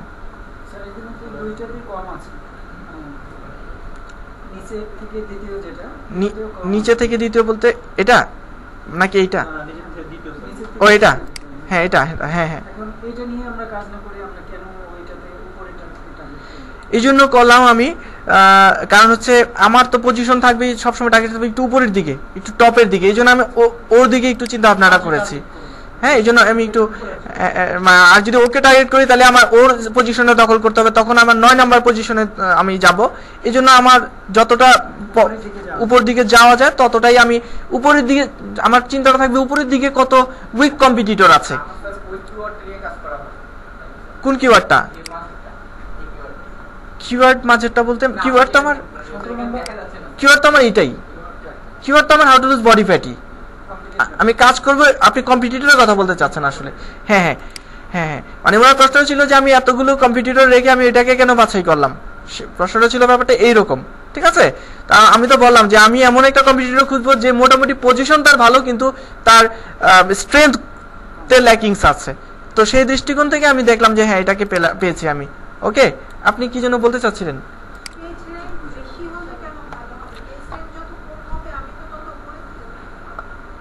পেজ র্যাঙ্ক যত কম হবে, না না, র্যাঙ্কিং যার বেশি সে তো স্বাভাবিকভাবেই ভালো, তাই না? এটা তো আমরা এভাবেই আমরা জানি যে র্যাঙ্ক যার ভালো, একটা প্রতিষ্ঠানের র্যাঙ্ক যার ভালো বেশি, মানে সে তো বেশি ক্ষমতা সম্পন্ন, তাই না?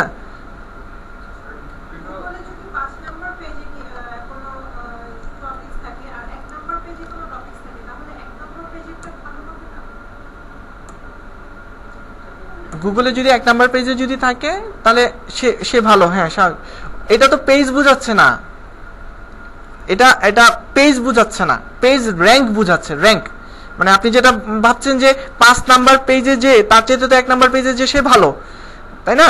তার মানে ওই 5 নাম্বার পেজ আর 1 নাম্বার পেজকে বুঝাচ্ছে না। এটা হচ্ছে এই পেজটা, যে এই আর্টিকেলটা, যেটা যে এই আর্টিকেলটা তো একটা পেজ, এই পেজটাকে বুঝাচ্ছে যে এই পেজকে গুগল একটা র্যাঙ্ক দিয়েছে, ব্যক্তিগতভাবে মার্কস দিয়েছে আউট অফ 10, 10-এ কত সেইটা, মানে ওই পেজ না, গুগলের 1, 2, 3 পেজ না। ঠিক আছে, আচ্ছা, তাহলে যাই হোক, আশা করি আপনারা বুঝতে পেরেছেন যে এখানে আমার মূল দেখার উদ্দেশ্যটা ছিল যে আমার একটু উপরের দিকে এমন কোনো কম্পিটিটর খোঁজা যার কোনো না কোনো দিক দিয়ে ল্যাকিংস আছে, যে ল্যাকিংসটা আমার জন্য ইজি হবে অ্যাচিভ করা, যেখানে আমি দেখলাম যে এই এঙ্গেজমেন্টটা আমার জন্য র্যাঙ্ক অ্যাচিভ করা ইজি হবে, এই জায়গাগুলো আমার রিকভার করা আমার জন্য ইজি হবে। ঠিক আছে, আর কন্টেন্টটা তো আমার হাতে, আমি কি কতটা ভালো কন্টেন্ট লিখবো সেটা তো এটা আমার উপরে ডিপেন্ড করতেছে, তাই না?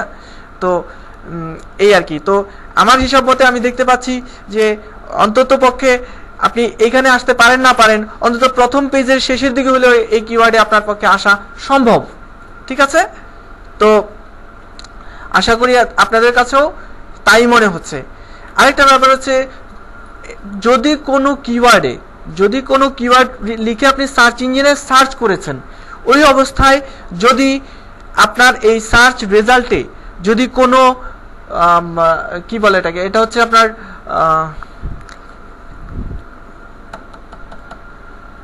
মানে কোনো ইউজার জেনারেটেড কন্টেন্ট, যেটা যেমন ধরেন ইউটিউব, তারপর হচ্ছে ধরেন ইয়াহু আনসার্স, তারপর হচ্ছে কোনো ফোরাম, হ্যাঁ, ওগুলি ওই ধরনের কোনো কিছু যদি চলে আসে, তাহলে সেইগুলো আসলে সেটা হচ্ছে ওই কিওয়ার্ডটা খুব ইজি র্যাঙ্ক করা তার কিছু লক্ষণ।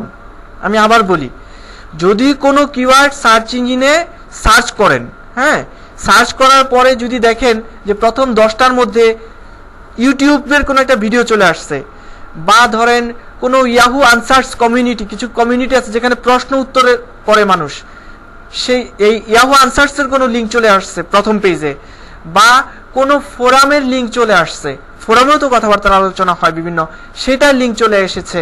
ঠিক আছে, এইরকম সাইট চলে এসেছে বা কোনো নতুন কোনো সাইট চলে এসেছে যার বয়স মাত্র 2 মাস 3 মাস বা 4 মাস বা ম্যাক্সিমাম 6 মাস, ঠিক আছে, এরকম কোনো সাইট চলে এসেছে বা কোনো নিশ সাইট চলে এসেছে। নিশ সাইট বুঝেন তো, যে স্পেসিফিক কোনো কথাবার্তা নিয়ে যে ওয়েবসাইটটা তৈরি করা হয়েছে, একদম একদম স্মল বিষয় নিয়ে কথাবার্তা আলোচনা হয়েছে, এমন কোনো সাইট যদি চলে আসে তাহলে আমি বুঝতে পারবো, বা যার পেজ অথরিটি খুব কম বা যার ডোমেইন অথরিটি খুব কম, এমন কোনো সাইট চলে এসেছে আমার ফ্রন্ট পেজে, টপ পেজে, স্বাভাবিকভাবে আমি তাহলে ধরে নিতে পারি যে ওই কিওয়ার্ডটা ইজি হবে। কেন হবে তার কারণটা আমি বলি। ইউটিউব হচ্ছে একটা ভিডিও সার্চ ভিডিও ফাইল, তাই না? তো ইউটিউব যে ভিডিওটা তৈরি করা হয় ইউটিউবে, সেটা কিন্তু খুব একটা আপনার এসইও অপটিমাইজড করা হয় না। যতটা অপটিমাইজ করা হয় একটা কন্টেন্টকে, ততটা অ্যাকচুয়ালি অপটিমাইজ করা হয় না। আর একটা ব্যাপার হচ্ছে যে আপনার ইউটিউবের যে ভিডিওটা, ওই ভিডিওটাকে আপনি যদিও ইউটিউব খুব স্ট্রং, ইউটিউবটা খুব স্ট্রং, কিন্তু ইউটিউবের কোনো একটা মানে আলাদা একটা ভিডিওকে আমরা সহজে এটাকে সার্চ ইঞ্জিন থেকে পিছিয়ে আনতে পারবো। কেন আনতে পারবো? কারণ ওই ভিডিওটা বারবার আপডেট হবে না, কিন্তু আপনার কন্টেন্টটা কিন্তু আপনি আপডেট করতে পারবেন, তাই না? আর আপডেটের জিনিস গুগল বেশি পছন্দ করে। তো সেই দৃষ্টিকোণ থেকে ইউটিউবের ভিডিওটা, আর তাছাড়া ব্লগ সাইটটা, আপনার যে ব্লগ সাইটটা, এটার কিন্তু যত্ন হবে, এটার ব্যাকলিঙ্ক তৈরি করবেন আপনি, এটার জায়গায় জায়গায় মার্কেটিং করবেন। কিন্তু ইউটিউব ভিডিওটা, একটা ভিডিও সাধারণত কি হয়, ওটা নিয়ে তো আর এত যত্ন হয় না, একটা ভিডিও তৈরি করা জাস্ট করে দেওয়া হয়, তাই না? এটা নিয়ে খুব বেশি এটার যত্ন করা হয় না, এটা নিয়ে খুব বেশি ব্যাকলিঙ্ক করা হয় না, তাই না? তার মানে সেই এসইও যত্নের দিকে তাহলে ওই হিসাবে কি হয়, একটা ইউটিউবের ভিডিও খুব বেশি কেয়ার পায় না। তো সেই দৃষ্টিকোণ থেকে আপনি আপনার সাইটের কন্টেন্টটাকে তো নিশ্চয়ই আপনি কেয়ার করবেন, এটার এসইও করার চেষ্টা করবেন, এটাকে আপডেট করার চেষ্টা করবেন। তো তখন কিন্তু ওই ভিডিওটা তখন আপনার কাছে, আপনার যে এসইও স্ট্রেংথ দিচ্ছেন তার কাছে দুর্বল হয়ে যাবে। ঠিক একইভাবে কোনো ইয়াহু আনসার্স বা কুয়ারা নামে একটা কমিউনিটি আছে যেখানে প্রশ্ন উত্তর হয়। তো একজন একটা প্রশ্ন করেছে ওই কমিউনিটিতে বা উত্তর দিয়েছে, সেটা সার্চ ইঞ্জিনে চলে এসেছে। এখন যিনি প্রশ্ন করেছেন আর যিনি উত্তর দিয়েছেন, তার প্রশ্ন আর উত্তর দেওয়ার মধ্যে এটা সীমাবদ্ধ, নাকি ওই লিঙ্কটাকেও কেউ এসইও করবে, ওটাকে কি কেউ আবার এসইও করবে নাকি? একটা প্রশ্ন উত্তর আলোচনা হয়েছে, সেটাকে নিয়ে তো আর কেউ এসইও করবে না। এসইও করবে একটা ব্লগকে বা একটা পেজকে, একটা সাইটের, তাই না? যার পিছনে একজন ব্যক্তি বা একাধিক ব্যক্তি কি করবে, কাজ করবে, এফোর্ট দিবে। কিন্তু ওই ইয়াহু আনসার্সের ওই প্রশ্ন আর উত্তরের জন্য তো আর কেউ এফোর্ট দিবে না আলাদাভাবে। আপনারা কি ব্যাপারটা বুঝতে পারছেন তো জিনিসটা? হ্যাঁ, তাহলে অর্থাৎ একটা মানে যেখানে এফোর্ট কম হবে এমন একটা জিনিস আমার সার্চ ইঞ্জিনের টপ ফ্রন্ট পেজে চলে আসছে, তার মানে স্বাভাবিকভাবে আমি বুঝতে পারতেছি যে এটা যদি আসতে পারে, তাহলে আমি তো আমার সাইটটাকে বা আমার পোস্টটাকে এসইও অপটিমাইজড করব, আমি এটা ফার্দার আরো যত্ন নিব, স্বাভাবিকভাবেই তাহলে ওটাকে আমি ডাউনে নিয়ে আসতে পারবো। ঠিক আছে? তার মানে একটা কিওয়ার্ড দুর্বল, তার কিছু লক্ষণ হচ্ছে, আমি আবারও বলছি, একটা লক্ষণ হচ্ছে যে আপনার ফ্রন্ট পেজে যদি কোনো একেবারে নিশ সাইট চলে আসে, স্পেসিফিক টপিকস নিয়ে কথাবার্তা হয়, এমন কোনো সাইট যদি চলে আসে, তাহলে স্বাভাবিকভাবেই আপনি ধরতেই পারেন যে নিশ সাইট যেহেতু একটা ছোট্ট সাইট, সে যেহেতু আসতে পারছে, আমার পক্ষেও আসা সম্ভব। তারপর হচ্ছে যদি কোনো ফোরামের লিঙ্ক চলে আসে, যদি কোনো আনসারিং সাইটের লিঙ্ক চলে আসে, যদি কোনো ভিডিওর লিঙ্ক চলে আসে, যদি কোনো ইমেজ চলে আসে, তাহলে আপনি আশা করতে পারেন যে হ্যাঁ, আমি এগুলোকে ইজিলি আমি পিছনে সরিয়ে দিতে পারবো। ওকে, মাথায় রাখতে হবে কিন্তু বিষয়গুলো খেয়াল, কারণ যখন প্র্যাকটিক্যাল কাজ করবেন তখন এই ব্যাপারগুলোই লাগবে, কিন্তু তখন মাথায় থাকবে না যদি এখন মাথায় ভালো মতো না ঢুকান। ওকে, আচ্ছা, জি,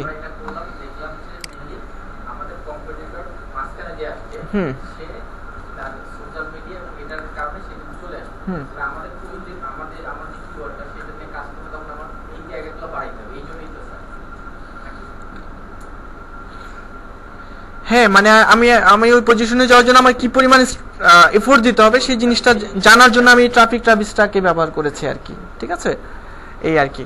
ওকে, তাহলে আমরা যেটা করতে পারি সেটা হচ্ছে, আর স্বাভাবিকভাবে পেজ অথরিটি নিয়ে আপনাকে খুব বেশি ভাবতে হবে না, তবে পেজ অথরিটি যদি 30 নিচে থাকে কোনো কম্পিটিটরের, সেটা আপনার জন্য একটা পজিটিভ দিক, কারণ তার পেজ অথরিটি কম হলে তো আপনার জন্য ভালো, তাই না? সে কম হয়ে যেহেতু ওখানে যেতে পেরেছে, তাহলে তো আপনিও কমের মধ্যেই আছেন, আপনারও বাড়বে আস্তে আস্তে, তাহলে এটা আপনার জন্য একটা শুভ লক্ষণ। তো কাজে আমি দেখতে পাচ্ছি যে পেজ অথরিটি মিনিমাম কত, মিনিমাম হচ্ছে 39।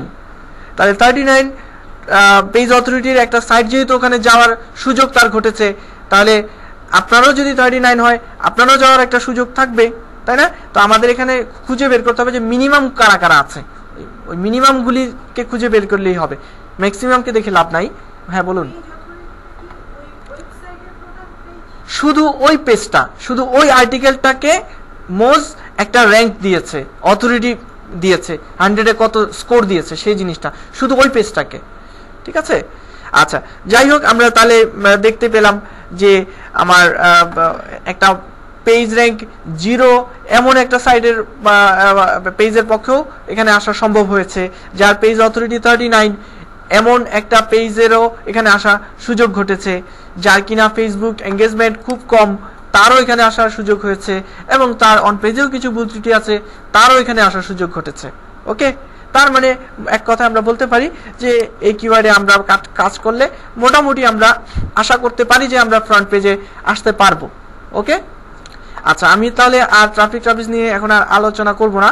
এবার আমি চলে যাব, আপনি যখন কম্পিটিটর অ্যানালাইসিস করবেন, তখন আপনার যদি কোনো বায়ারের জন্য কোনো মার্কেট প্লেসে কাজ করতে চান, তখন আপনাকে একটা টেমপ্লেটের মধ্যে তাকে ইনফরমেশনগুলি দিতে হবে, নাহলে তো বুঝতে পারবেন না তাকে, তাই না? যেন আপনি একটা মার্কেট প্লেসে একজন বায়ারকে কাজটা জমা দিতে পারেন, সেটার জন্য আমরা একটা টেমপ্লেটে কিভাবে আপনি ইনফরমেশনগুলিকে ইনপুট দিবেন, হাজির করবেন, একজনকে বুঝাবেন, অর্থাৎ আপনাদের জন্য যে অ্যাসাইনমেন্ট দিব সেই অ্যাসাইনমেন্টটা আপনি এই টেমপ্লেটটার মাধ্যমে আমাকে জমা দিবেন, ঠিক আছে? আমি এবার ওখানে চলে যাচ্ছি।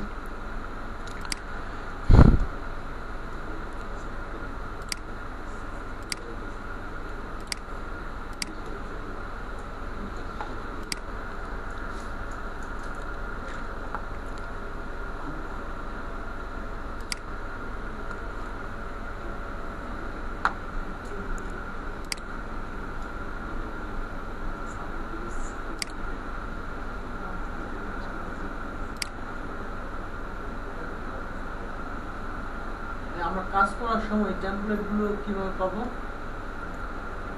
বাইরের কাজ করার সময় না, এই টেমপ্লেটটা তো আমরা আপনাদের গ্রুপেই দিয়ে দিব। এই একটা দিয়ে সবসময় কাজ করা যাবে?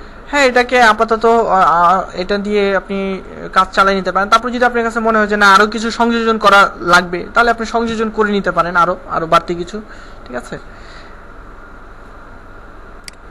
এটা আপনি দেখেছেন গতকালকে, যেটা এখন আমরা দিব।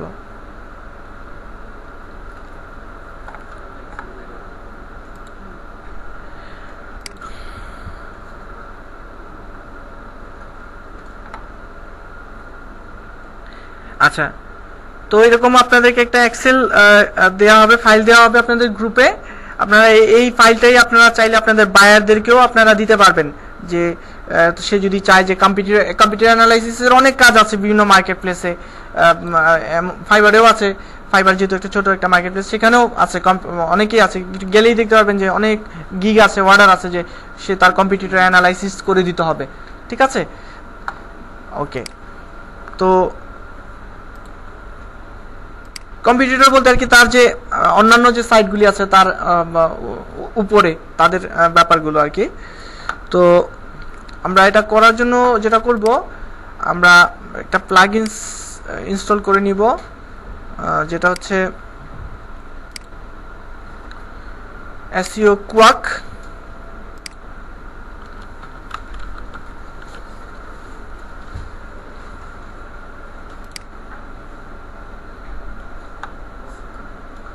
আমরা এই মুহূর্তে আছি ফায়ারফক্সে, তাই ফায়ারফক্সের জন্য আমরা এটা ইনস্টল করে নিই।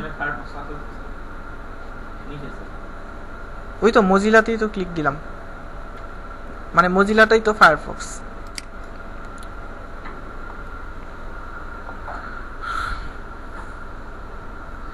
এই হ্যাঁ হ্যাঁ, সব ব্রাউজারে অ্যাড করা যাবে, আপনারা আপনাদের ব্রাউজারে অ্যাড করে নেবেন এটা।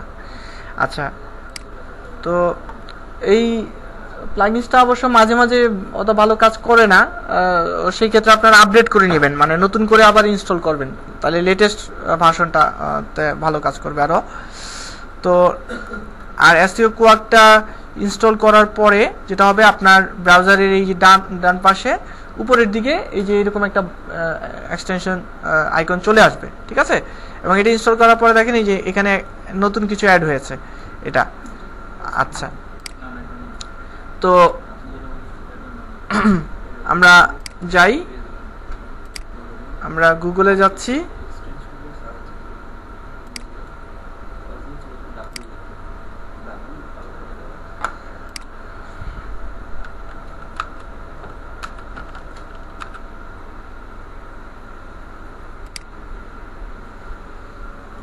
দেখুন যেটা হবে, আমরা মোজটা আপাতত অফ করে দেই।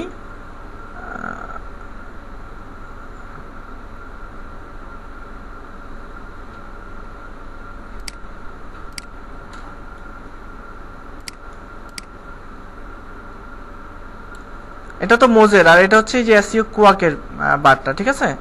এসইও কোয়াকের বার। তো এসইও কোয়াকের বারে সে যে পেজ র্যাঙ্ক দেখাচ্ছে, তারপর এটা হচ্ছে ইন্ডেক্সের সংখ্যা দেখাচ্ছে যে গুগলে কত গুলো ইন্ডেক্স আছে এই সাইটের। তারপর আরো কিছু ইনফরমেশন দেখাচ্ছে, সবগুলি আমাদের জন্য খুব জরুরি না, সবগুলি লাগবে না। তারপরে যে অ্যালেক্সা র্যাঙ্ক দেখাচ্ছে, অ্যালেক্সাটা ওই যে একটু আগে আলোচনা করেছিলাম যে পেজ র্যাঙ্ক, পেজ অথরিটি এগুলি তো উপরের দিকে গেলে ভালো, যত বেশি তত ভালো। আর অ্যালেক্সার র্যাঙ্কিংটা হচ্ছে নিচের দিকে, ক্লাসের রোলের মতো, যার রোল কম হবে সে তত ভালো, যার রোল 50 হবে তার চাইতে যার রোল 5 সে তত বেশি ভালো, তাই না? তাহলে অ্যালেক্সার ব্যাপারটা উল্টো। আচ্ছা, যত কম হবে অ্যালেক্সা র্যাঙ্ক সে তত ভালো। ট্রাফিকের ভিত্তিতে সাধারণত অ্যালেক্সা র্যাঙ্কটা প্রকাশ করা হয়। এছাড়া এটা হচ্ছে তার বয়স, ওই পেজটার বয়স, অর্থাৎ কবে এটা পেজটা ক্রিয়েট করা হয়েছে সেই জিনিসটা, আর অনেক তথ্য আছে এই জায়গার মধ্যে। আচ্ছা, সব আমাদের এখন লাগছে না, আমরা একটু টেমপ্লেটের দিকে যাব। টেমপ্লেটে আর আপনাদের আগামী ক্লাসটা হবে আরও একটু বেশি ইম্পর্টেন্ট, কম্পিউটার অ্যানালাইসিসের সেকেন্ড পার্টটা, ঠিক আছে? আজকের ব্যাপারটা মোটামুটি অতটা কঠিন না, কিন্তু দ্বিতীয় পার্টটাতে আলোচনা আসবে বেশি। তো আপনারা এখানে কি করবেন, আপনাদের যে কিওয়ার্ডটা, সেই কিওয়ার্ডটা আপনারা এখানে দিবেন। যেমন how to lose body fat হলে how to lose body fat দিলেন। তারপরে এখানে আপনি আপনার 5 জন টপ কম্পিটিটর যারা আছে তাদের লিঙ্ক দিলেন আপনি এখানে, হ্যাঁ, সার্চ ইঞ্জিন থেকে যে কম্পিটিটর যারা আছে না, এরকম 5 জনের কম্পিটিটর দিলেন। দেবার পরে এখানে তার, হ্যাঁ, প্রথম 5টা নিতে পারেন। আর যদি আপনার কাছে মনে হয় যে না, আপনি স্পেসিফিক কোনো একজনকে আলাদাভাবে টার্গেট করেছেন, যেমন ওই যে দেখলাম না আমরা ওইখানে ফাইলটাতে ওই যে লাস্টে যে ছিল একটা ছিল না, কেটে দিয়েছি আমরা, মানে আমার টার্গেট যে না, আমার টপে যাওয়ার দরকার নেই, আমার লাস্টের দিকে আসলেও চলবে, ওই ক্ষেত্রে আপনি তাকে টার্গেট করতে পারেন। অর্থাৎ না, এখানে আপাতত আর ওই মানে কিওয়ার্ডের রিলেটেড কাজ আর নাই, ঠিক আছে? অ্যাডভার্ট তো আমার কিওয়ার্ডের জন্য। কোন জিনিসটা? না, কিওয়ার্ডটা হচ্ছে কোন কিওয়ার্ডটা, সেই কিওয়ার্ডের নামটা। ও, কম্পিটিটরস ইউআরএল হচ্ছে এই যে এই ইউআরএল, মানে এটা গেলে ইউআরএল আছে না এর, এই যে এই ইউআরএলটা নিব, তারপরে দ্বিতীয় জনেরটা নিব, হ্যাঁ, সার্চ ইঞ্জিন থেকে ইউআরএল গুলি নিব, ঠিক আছে? এই ইউআরএল গুলি এভাবে নিব, 5 জনের নিব, এভাবে একটা একটা করে।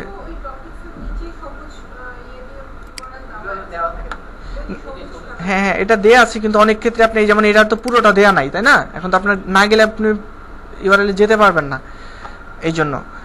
আচ্ছা, তো আপনি এইভাবে আপনার কম্পিটিটরদের ইউআরএল দিলেন, হ্যাঁ, এখানে দেবার পরে তারপর হচ্ছে page URL PR, page rank. আচ্ছা, পেজ র্যাঙ্ক হচ্ছে আপনার মানে মূল যে ডোমেইন, মূল পেজ যেটা, হোম পেজ যেটা থাকে সাধারণত, ওই মূল পেজকে একটা পেজ র্যাঙ্ক দেওয়া হয় স্পেশালি, আর একটা হচ্ছে সাইটের ভিতরে যতগুলো পেজ থাকে সেই সবগুলো পেজকে আবার আলাদাভাবেও পেজ র্যাঙ্ক গুগল দিয়ে থাকে, ঠিক আছে? তাহলে একটা হচ্ছে আমার সাইটের ভিতরের যে পেজগুলো আছে তাদের পেজ র্যাঙ্ক, আর একটা হচ্ছে আমার ওই কম্পিটিটরের যে ডোমেইনটা মানে মূল পেজ যেটা, সেই মূল পেজের পেজ র্যাঙ্ক। ওকে, এটা জায়গায় যেন এলোমেলো না লাগে। তো মানে এর একটা হচ্ছে যেমন ধরেন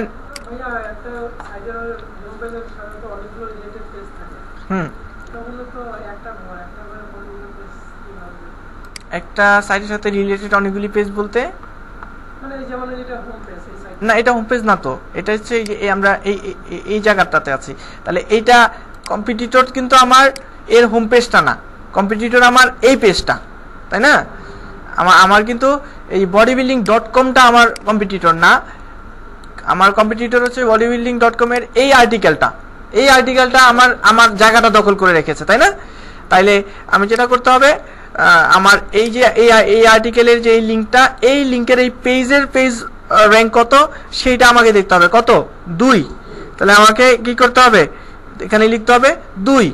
এবার লিখতে হবে ওই পেজেরই মানে মূল পেজটা, অর্থাৎ ওই পেজের বা মূল সাইট যেটা, যেমন এখন এটা কেটে দিব, এটা কেটে দিয়ে শুধু তারই মূল যে মানে ডোমেইনটা, সেই ডোমেইনের পিয়ারটা আমরা দেখব। ঠিক আছে? তো দেখেন তার মূল যে পেজটা তার পিয়ার কত? 7। খেয়াল করছেন জিনিসটা? এদিকে একটু আগে 2 ছিল, ওই আগের তার ভিতরের পেজটা, আর এটাতে হচ্ছে 7। তাহলে আপনি এখানে লিখবেন 7 আর এখানে লিখবেন 2। ঠিক আছে? আচ্ছা, তো আসলে এইটা খুব জরুরি না, কারণ আমার তো কম্পিটিশন, ধরেন এটা হচ্ছে তার মা, মূল পেজ হচ্ছে তার মা বা বাবা, আর এটা হচ্ছে তার চাইল্ড। আমার তো কম্পিটিশন চাইল্ডের সাথে, আমার তো তার প্যারেন্টসের সাথে কম্পিটিশন না, তাই না? কিন্তু তারপরেও আমরা একটু দেখে নিচ্ছি যে অমুকের চাইল্ডরে আমি পিটাবো, এখন কি ওর গার্জিয়ান যদি হয় খুব শক্ত, তাহলে তো আমার খবর আছে, তাই না? এই জন্য আমরা একটু দেখে রাখতেছি যে তার ডোমেইন মূল পেজটা কতটা পেজ র্যাঙ্ক আছে, তাই? তাহলে একটু হালকা পাতলা ধারণা নিতে পারলাম। যার যদি দেখি যে না তারও খুব কম, তাহলে তো আমি চিন্তা করি তাহলে আমার একটু টেনশন কম, তাই না? ব্যাপারটা বুঝতে পারছেন? আচ্ছা, এরপর অ্যালেক্সা র্যাঙ্ক আমরা এখান থেকে দেখতে পাচ্ছি যে কার কত অ্যালেক্সা র্যাঙ্ক। এই যে অ্যালেক্সা র্যাঙ্ক, তো এ হচ্ছে 651।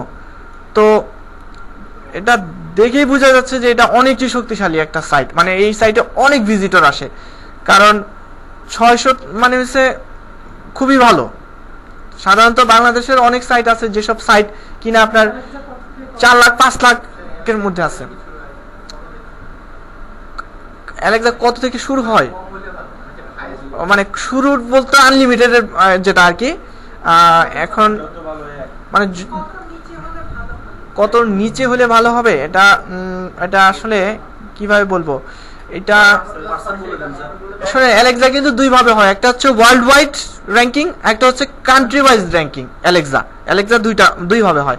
একটা হচ্ছে আমার ধরেন একটা সাইট আছে, সেটা পুরো ওয়ার্ল্ডের র্যাঙ্কিং কত, আর একটা হচ্ছে আমার বাংলাদেশের মধ্যে সেটার র্যাঙ্কিং কত।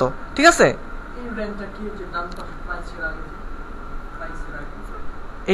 এটা হচ্ছে আবার এই যে আপনার SEM রাশ নামে একটা টুল আছে, অনলাইন টুল আছে, যাদেরকে দিয়ে কম্পিউটার অ্যানালাইসিস করা যায়,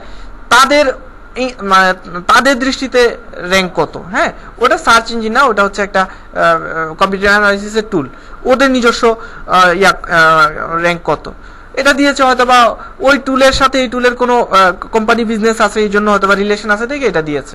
এটা আমাদের আপাতত খুব জরুরি না, তারপরেও এটাও আমাকে সাহায্য করবে। তো অ্যালেক্সা র্যাঙ্ক, আর ভালো বলতে অ্যালেক্সা র্যাঙ্ক এটা আসলে সংখ্যাটা যেটা হবে, হ্যাঁ, 1 হলে তো একটা সাইটের জানেন ভ্যালু কত হবে, ওটা হ্যাঁ এইভাবে ধরতে পারেন। 1 হলে মানে ওটা ওই ওয়েবসাইটের দাম হবে মনে হয় ধরেন কত কোটি হবে, মানে কয়েকশো কোটি টাকা দাম হবে ওই ওয়েবসাইটের দাম। ঠিক আছে? ফেসবুকও তো অ্যালেক্সাতে একে নাই, তাই না? তাহলে এখন বুঝেন যে এটা কত হবে। ওকে, অ্যালেক্সা কম হলে ভালো। একটা কাজ করবেন, আজকে আপনারা যে টুল ইউজ করবেন বাসায়, যে টুল 6টা বেজে গিয়েছে, আচ্ছা কি সময় তো শেষ, যেটা কথা এখনো বাকি আছে। আমাকে কিন্তু আরো অনেক কথা বলতে হবে এখন। আজকে আপনার বেশি প্রশ্ন করলে কিন্তু আমি আবার বলি বাকি আছে। হ্যাঁ হ্যাঁ আমি বলবো, আমার মনে আছে এটা। আমরা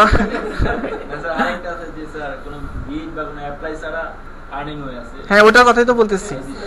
আচ্ছা আমি যা বলতেছি এইটাই লাস্টে বলবো যে এটা করবেন, এই আর কিছু না, ঠিক আছে? তো যেটা আমি আবার কথায় আসি, আমাকে শেষ করতে হবে, তো আমাকে 3টা শীট শেষ করতে হবে, তারপর আপনার অ্যাসাইনমেন্ট কাজ আছে, এখন ছাড়াছাড়ি নেই আরো পরে। আচ্ছা কোথায় ছিলাম জানি? হ্যাঁ অ্যালেক্সা র্যাঙ্ক। আপনারা বাসায় গিয়ে করবেন কি, আপনারা আজকে যাবেন এই টুল দিয়ে বিভিন্ন সাইট যাবেন, যেমন ধরেন গুগলে গিয়ে alexa.com এ যাবেন, ঠিক আছে? alexa.com এ যাবেন, যাবার পরে alexa.com সাইটে গিয়ে আপনি বিভিন্ন ওয়েবসাইটের লিংক ইনপুট দিবেন, ঠিক আছে? ইনপুট দিয়ে দেখবেন যে তার র্যাঙ্কিংটা কেমন, কত। ধরেন কথার কথা আমরা প্রথম আলো দিই, হ্যাঁ প্রথম আলো তো নিশ্চয়ই এটাতে অনেক ভিজিটর আসে।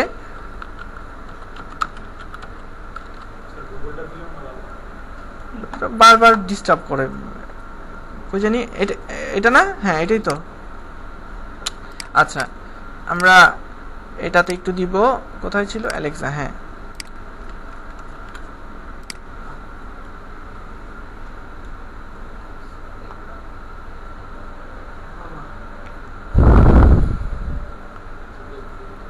এটা দিয়েও আমরা হালকা পাতলা কম্পিউটার অ্যানালাইসিস করতে পারি।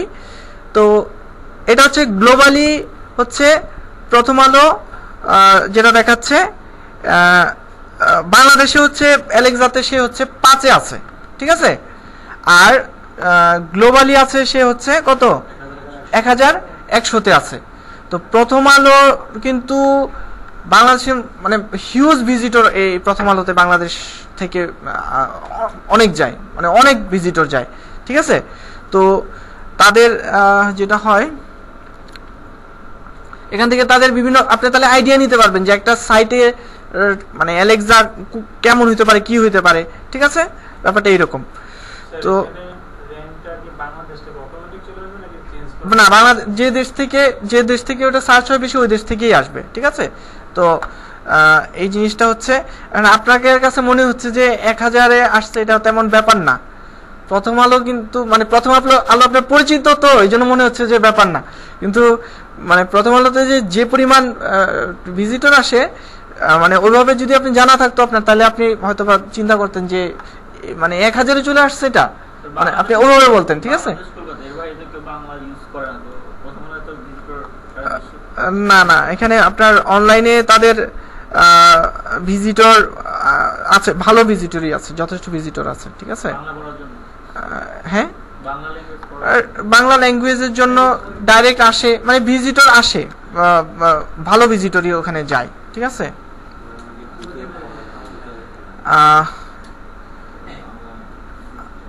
এরপর আমরা যেটা করব, আপনারা অ্যালেক্সাতে গিয়ে বিভিন্ন সাইট দিতে পারেন, হ্যাঁ ওয়ার্ল্ডের আরো ভালো ভালো ফেমাস সাইটগুলি আপনারা দিলে আইডিয়া হবে যে কোনটা র্যাঙ্কিং কিরকম, কি এরকম দিতে পারেন।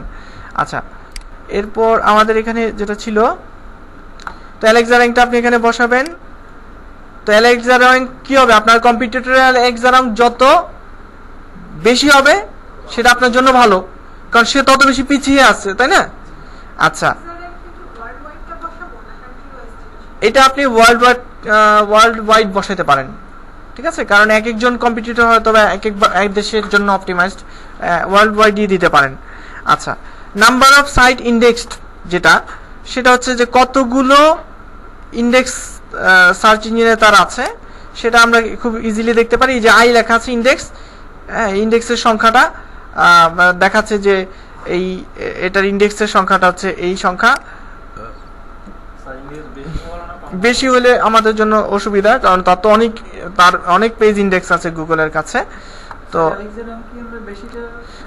মানে যে কম্পিটিটরের বেশি, তাহলে তো আমার জন্য ভালো, কারণ অ্যালেক্সা তো কম হইলে ভালো, তার তো বেশি। না না, আমার কম্পিটিটরের যদি কম থাকে তাহলে আমার জন্য ভালো না, তাই না? আমার জন্য তো তাহলে টাফ হয়ে যাচ্ছে না জিনিসটা। আর আমার কম্পিটিটরের যদি অ্যালেক্সা বেশি থাকে তাহলে আমার জন্য ভালো, ঠিক আছে? মানে নিজের জন্য অ্যালেক্সা কম হইলে ভালো, কিন্তু অন্যজনের জন্য কম হইলে ভালো না। আচ্ছা, তাহলে এই বডি বিল্ডিং এই .com এই সাইটটার কতগুলি পেজ ইন্ডেক্স আছে গুগলের কাছে? এই সংখ্যক ইন্ডেক্স আছে, সেই সংখ্যাটা আপনি এখানে আপনি কি করবেন, কোথায়, এখানে দিবেন। আচ্ছা, এটাও খুব বেশি আমার কাছে জরুরি মনে হয় না, এই জন্য কারণ তার অসংখ্য পেজ ইন্ডেক্স থাকতে পারে। একজন বাবার অনেকগুলি সন্তান থাকতে পারে, কিন্তু সব সন্তান তো আর আমার কম্পিটিটর না, তাই না? যে আমার কম্পিটিটর তাকে কম্পিট করে যেতে পারলেই তো আমার হয়ে যায়। তারপরে ওখানে যে ওই কথাটা যে এক ভাইকে যদি আমি তার সাথে যদি আমার কম্পিটিশন হয়, তো অন্য ভাইরা এসে আবার আমার যদি ধরে, হ্যাঁ, যে তোমার আমার ভাইয়ের সাথে তোমার কম্পিটিশন ছাড়াছাড়ি নাই।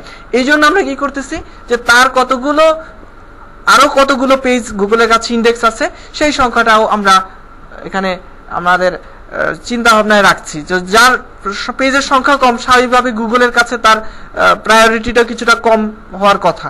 ওকে, আচ্ছা, কিওয়ার্ড ইন টাইটেল, যে তার যেটা কি বলে, তার যে টাইটেলটা আছে, এই যে টাইটেলটাতে কি কিওয়ার্ডটা আছে কি নাই। How to lose body fat যদি আপনার কিওয়ার্ডটা হয়, সেই কিওয়ার্ডটা কি আমার এই যে কম্পিটিটর তাদের এই টাইটেলগুলোতে কি আমার কিওয়ার্ডটা আছে কি নাই, সেটা এটা আমরা তো ট্রাফিক ট্রাফিসেও দেখেছিলাম, তাই না? আর এটা এখন ম্যানুয়ালি দেখতেছি আর কি। তো যাই হোক, তো আমরা যেটা করব যে আমার প্রথম কম্পিটিটর যে তার টাইটেলে আছে, তাহলে আমি কি লিখবো, কোথায়, হ্যাঁ, এখানে লিখবো ইয়েস, আর যার নাই তাকে লিখবো নো। ঠিক আছে। কিওয়ার্ড ইন ইউআরএল, যে ইউআরএল আছে, যে ইউআরএল, এই ইউআরএল এর মধ্যে কি আমার কিওয়ার্ডটা আছে কি নাই। যদি এই যেমন এর নাই, তাহলে নো লিখবো, যার আছে তারটাতে আমি ইয়েস লিখবো। ঠিক আছে। যেমন এই যে এর আছে how to lose body fat, তার মানে বোঝা যাচ্ছে যে এই পেজটা আসলে অরিজিনালি আমার কম্পিটিটর, মানে আমার মূল কম্পিটিটর, যেহেতু এখানে আছে আর অন্যদের নাই। হ্যাঁ বলুন। হ্যাঁ, কিওয়ার্ডটা সম্পূর্ণ থাকতে হবে না, কিওয়ার্ডটা মোটামুটি সম্পূর্ণ থাকতে হবে। ঠিক আছে, এরকম মানে আংশিক থাকলে হবে না। ঠিক আছে, এটা আপনাকে আবার আপনার বুদ্ধি থেকে জাজ করতে হবে যে এটা কিভাবে ডিসিশনটা নিতে হবে। যে ধরেন আপনার যে কিওয়ার্ডটাকে আপনি একটা মানে অংশ, মানে কি বলে, এটা পার্সেন্টেজ হিসাব করেন যে আমার এই কিওয়ার্ডের যে শব্দটা, সেই শব্দের কত পার্সেন্ট আছে, এভাবে চিন্তা করতে পারেন আপনি। ঠিক আছে, তাহলে আরো সহজ হয়। তো যাই হোক, তো আমি দেখতে পাচ্ছি যে এখানে আমার যে যেমন এখানে আমার কি 0% আছে, তাই না? আমার কিওয়ার্ডটার বা বডি শব্দটা আছে এখানে, তাহলে হাউ টু লুজ ফ্যাট এই শব্দগুলো নাই। তাহলে আমি ধরি যে আমার কিওয়ার্ডটার 10% আছে এই ইউআরএলটাতে। হ্যাঁ নিব, কারণ ও তো আমার একটা জায়গা দখল করে রাখছে, তো আমার এই জায়গায় যেতে হবে না। তাহলে তার যেহেতু আমার কিওয়ার্ডের মাত্র 10% ধরেন, কথার কথা, এটা আপনাকে আপনার বুদ্ধি থেকে, আইডিয়া থেকে বিবেচনা করতে হবে যে পার্সেন্টেজটা আপনাকে দিতে হবে। এই জন্য বললাম যে আপনাকে জাজ করতে হবে। ঠিক আছে, এটা আপনার সুবিধা মতো। অথবা আপনি যদি মনে করেন যে না আমি পার্সেন্টেজ দিতে পারবো না, তাহলে লেখেন ইয়েস অর নো। যদি এক্সাক্ট থাকে তাহলে ইয়েস, এক্সাক্ট না থাকলে লেখেন যে no. Keyword in URL no, নাই। ঠিক আছে, সেটাও চিন্তা, আপনি এটাকে নো লিখতে পারেন, কারণ how to lose body fat নাই এখানে, খালি শুধু বডি লেখা।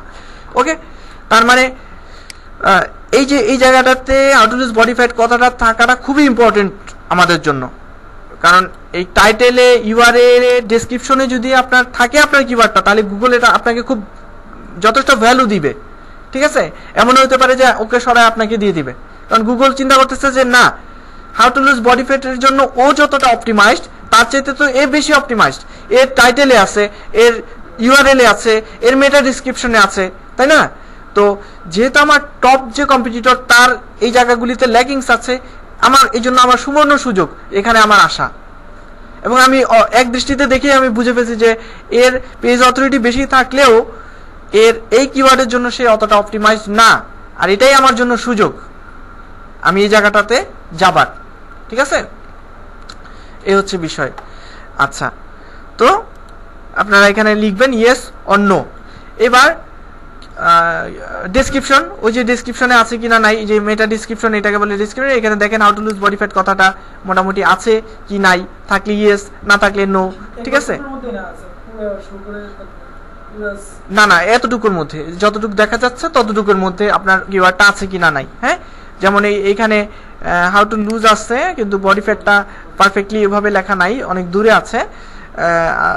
তো দূরে থাকুক কাছে থাকুক, মোটামুটি পুরোটা যদি থাকে তাহলে লিখবেন যে, কারণ সে দূরে থাকলেও কিন্তু সে কিন্তু এটাকে ক্যাচ করেছে, এই জন্য দেখেন মোট বোল্ড হয়ে আছে, তাই না? বোল্ড হয়ে আছে। তো যাই হোক, আসলে এটা যদি মানে আমাদের কথা হচ্ছে আমাদের এখানে রাখতে হবে আমার কিওয়ার্ডটা, মোট কথা হচ্ছে এইটা।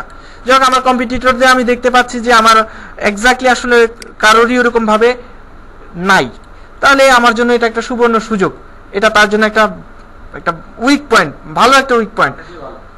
হ্যাঁ, না থাকলে আমার জন্য ভালো না, আমারটা না থাকলে কিন্তু আবার ভালো না, ঠিক আছে? আমারটা থাকতে হবে, ব্যাপারটা হচ্ছে এরকম। জি,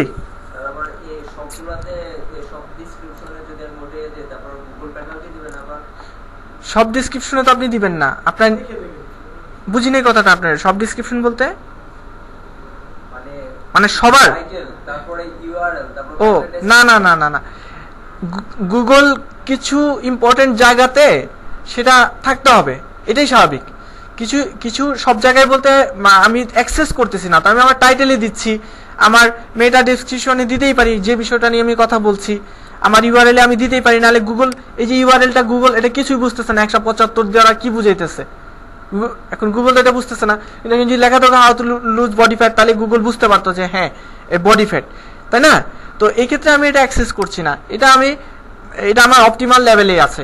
অ্যাক্সেসটা তখন হবে যখন ধরেন প্রতি 100 শব্দে আপনি 3 বারের চাইতেও বেশি বার আপনি how to lose body fat কথাটাকে রাখছেন, তার মানে 500 ওয়ার্ডের একটা আর্টিকেলে আপনি 12, 15 বার, 20 বার লিখে ফেলছেন how to lose body fat. ও তাই,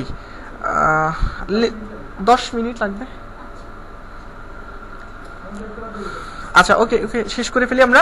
তাহলে আমরা যেটা করতে হবে, আমাদের টাইটেলে ইউআরএল এ আমার মেটা ডেসক্রিপশনে আমার কম্পিটিটরদের যদি না থাকে সেটা, তাহলে আমার জন্য আমি ধরে নিতে পারছি যে হ্যাঁ এই কিওয়ার্ডটা কিছুটা উইক, এটা দিয়ে কাজ করা যেতে পারে, কারণ আমি এই জায়গাগুলিতে আমি আমার কিওয়ার্ডটা রাখবো, আর রাখলে পরে আমার জন্য এটা একটা বেটার অপরচুনিটি। ওকে, আচ্ছা, এরপর হচ্ছে কিওয়ার্ড প্রমিনেন্স, আর একটা হচ্ছে কিওয়ার্ড প্রক্সিমিটি। এই জায়গাটা তো অনেকেই গন্ডগোল পাকিয়ে ফেলে, ভালো মতো বলার পরেও ভুলে যায়।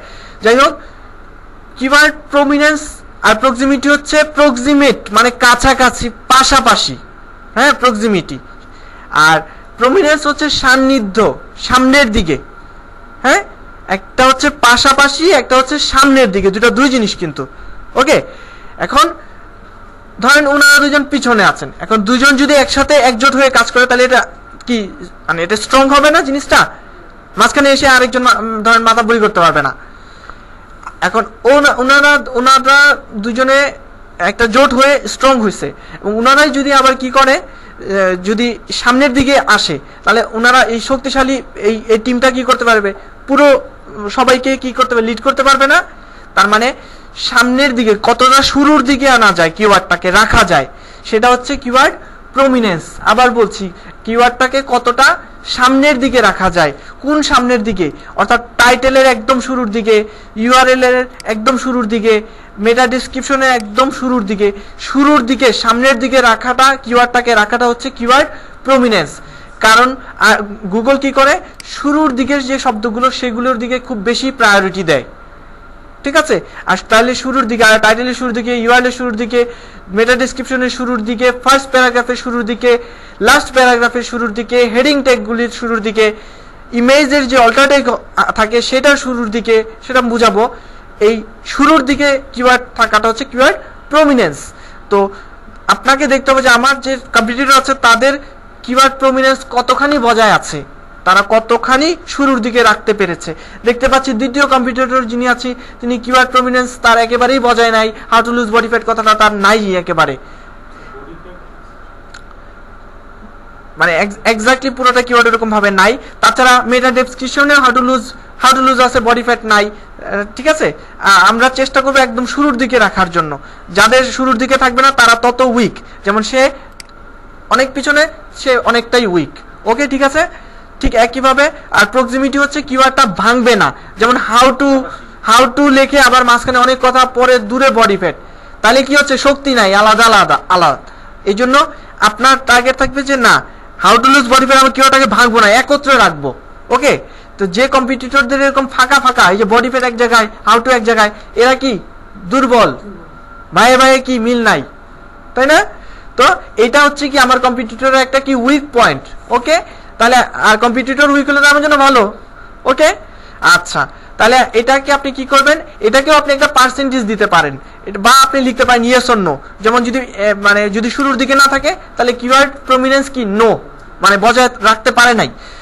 আর যদি ফাঁকা ফাঁকা থাকে, ছাড়া ছাড়া থাকে কিওয়ার্ডটা, এই যে বডি ফ্যাট এক জায়গায়, হাউ টু লুজ, তাহলে এটা কি কিওয়ার্ড প্রক্সিমিটিটা বজায় রাখতে পারে নাই, তখন হবে নো। হ্যাঁ, নো হবে। হ্যাঁ, পার্সেন্টেজটা হলে ভালো। যেমন আমি এখানে এটা বুঝতে পারতেছি যে এর আমার দেওয়া উচিত, ধরেন কিওয়ার্ড প্রমিনেন্সে ওকে দেওয়া উচিত মোটামুটি ভালো, কারণ সে একদম শুরুর দিকে আছে, তাই তাকে আমি 80% দেই।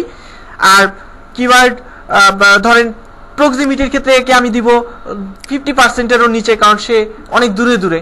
এভাবে এটা আপনার সেন্স থেকে দিতে হবে তাকে পার্সেন্টেজ। আর পার্সেন্টেজ না বুঝলে ইয়েস অর নো লিখে ফেলবেন, বাস। ঠিক আছে, আচ্ছা।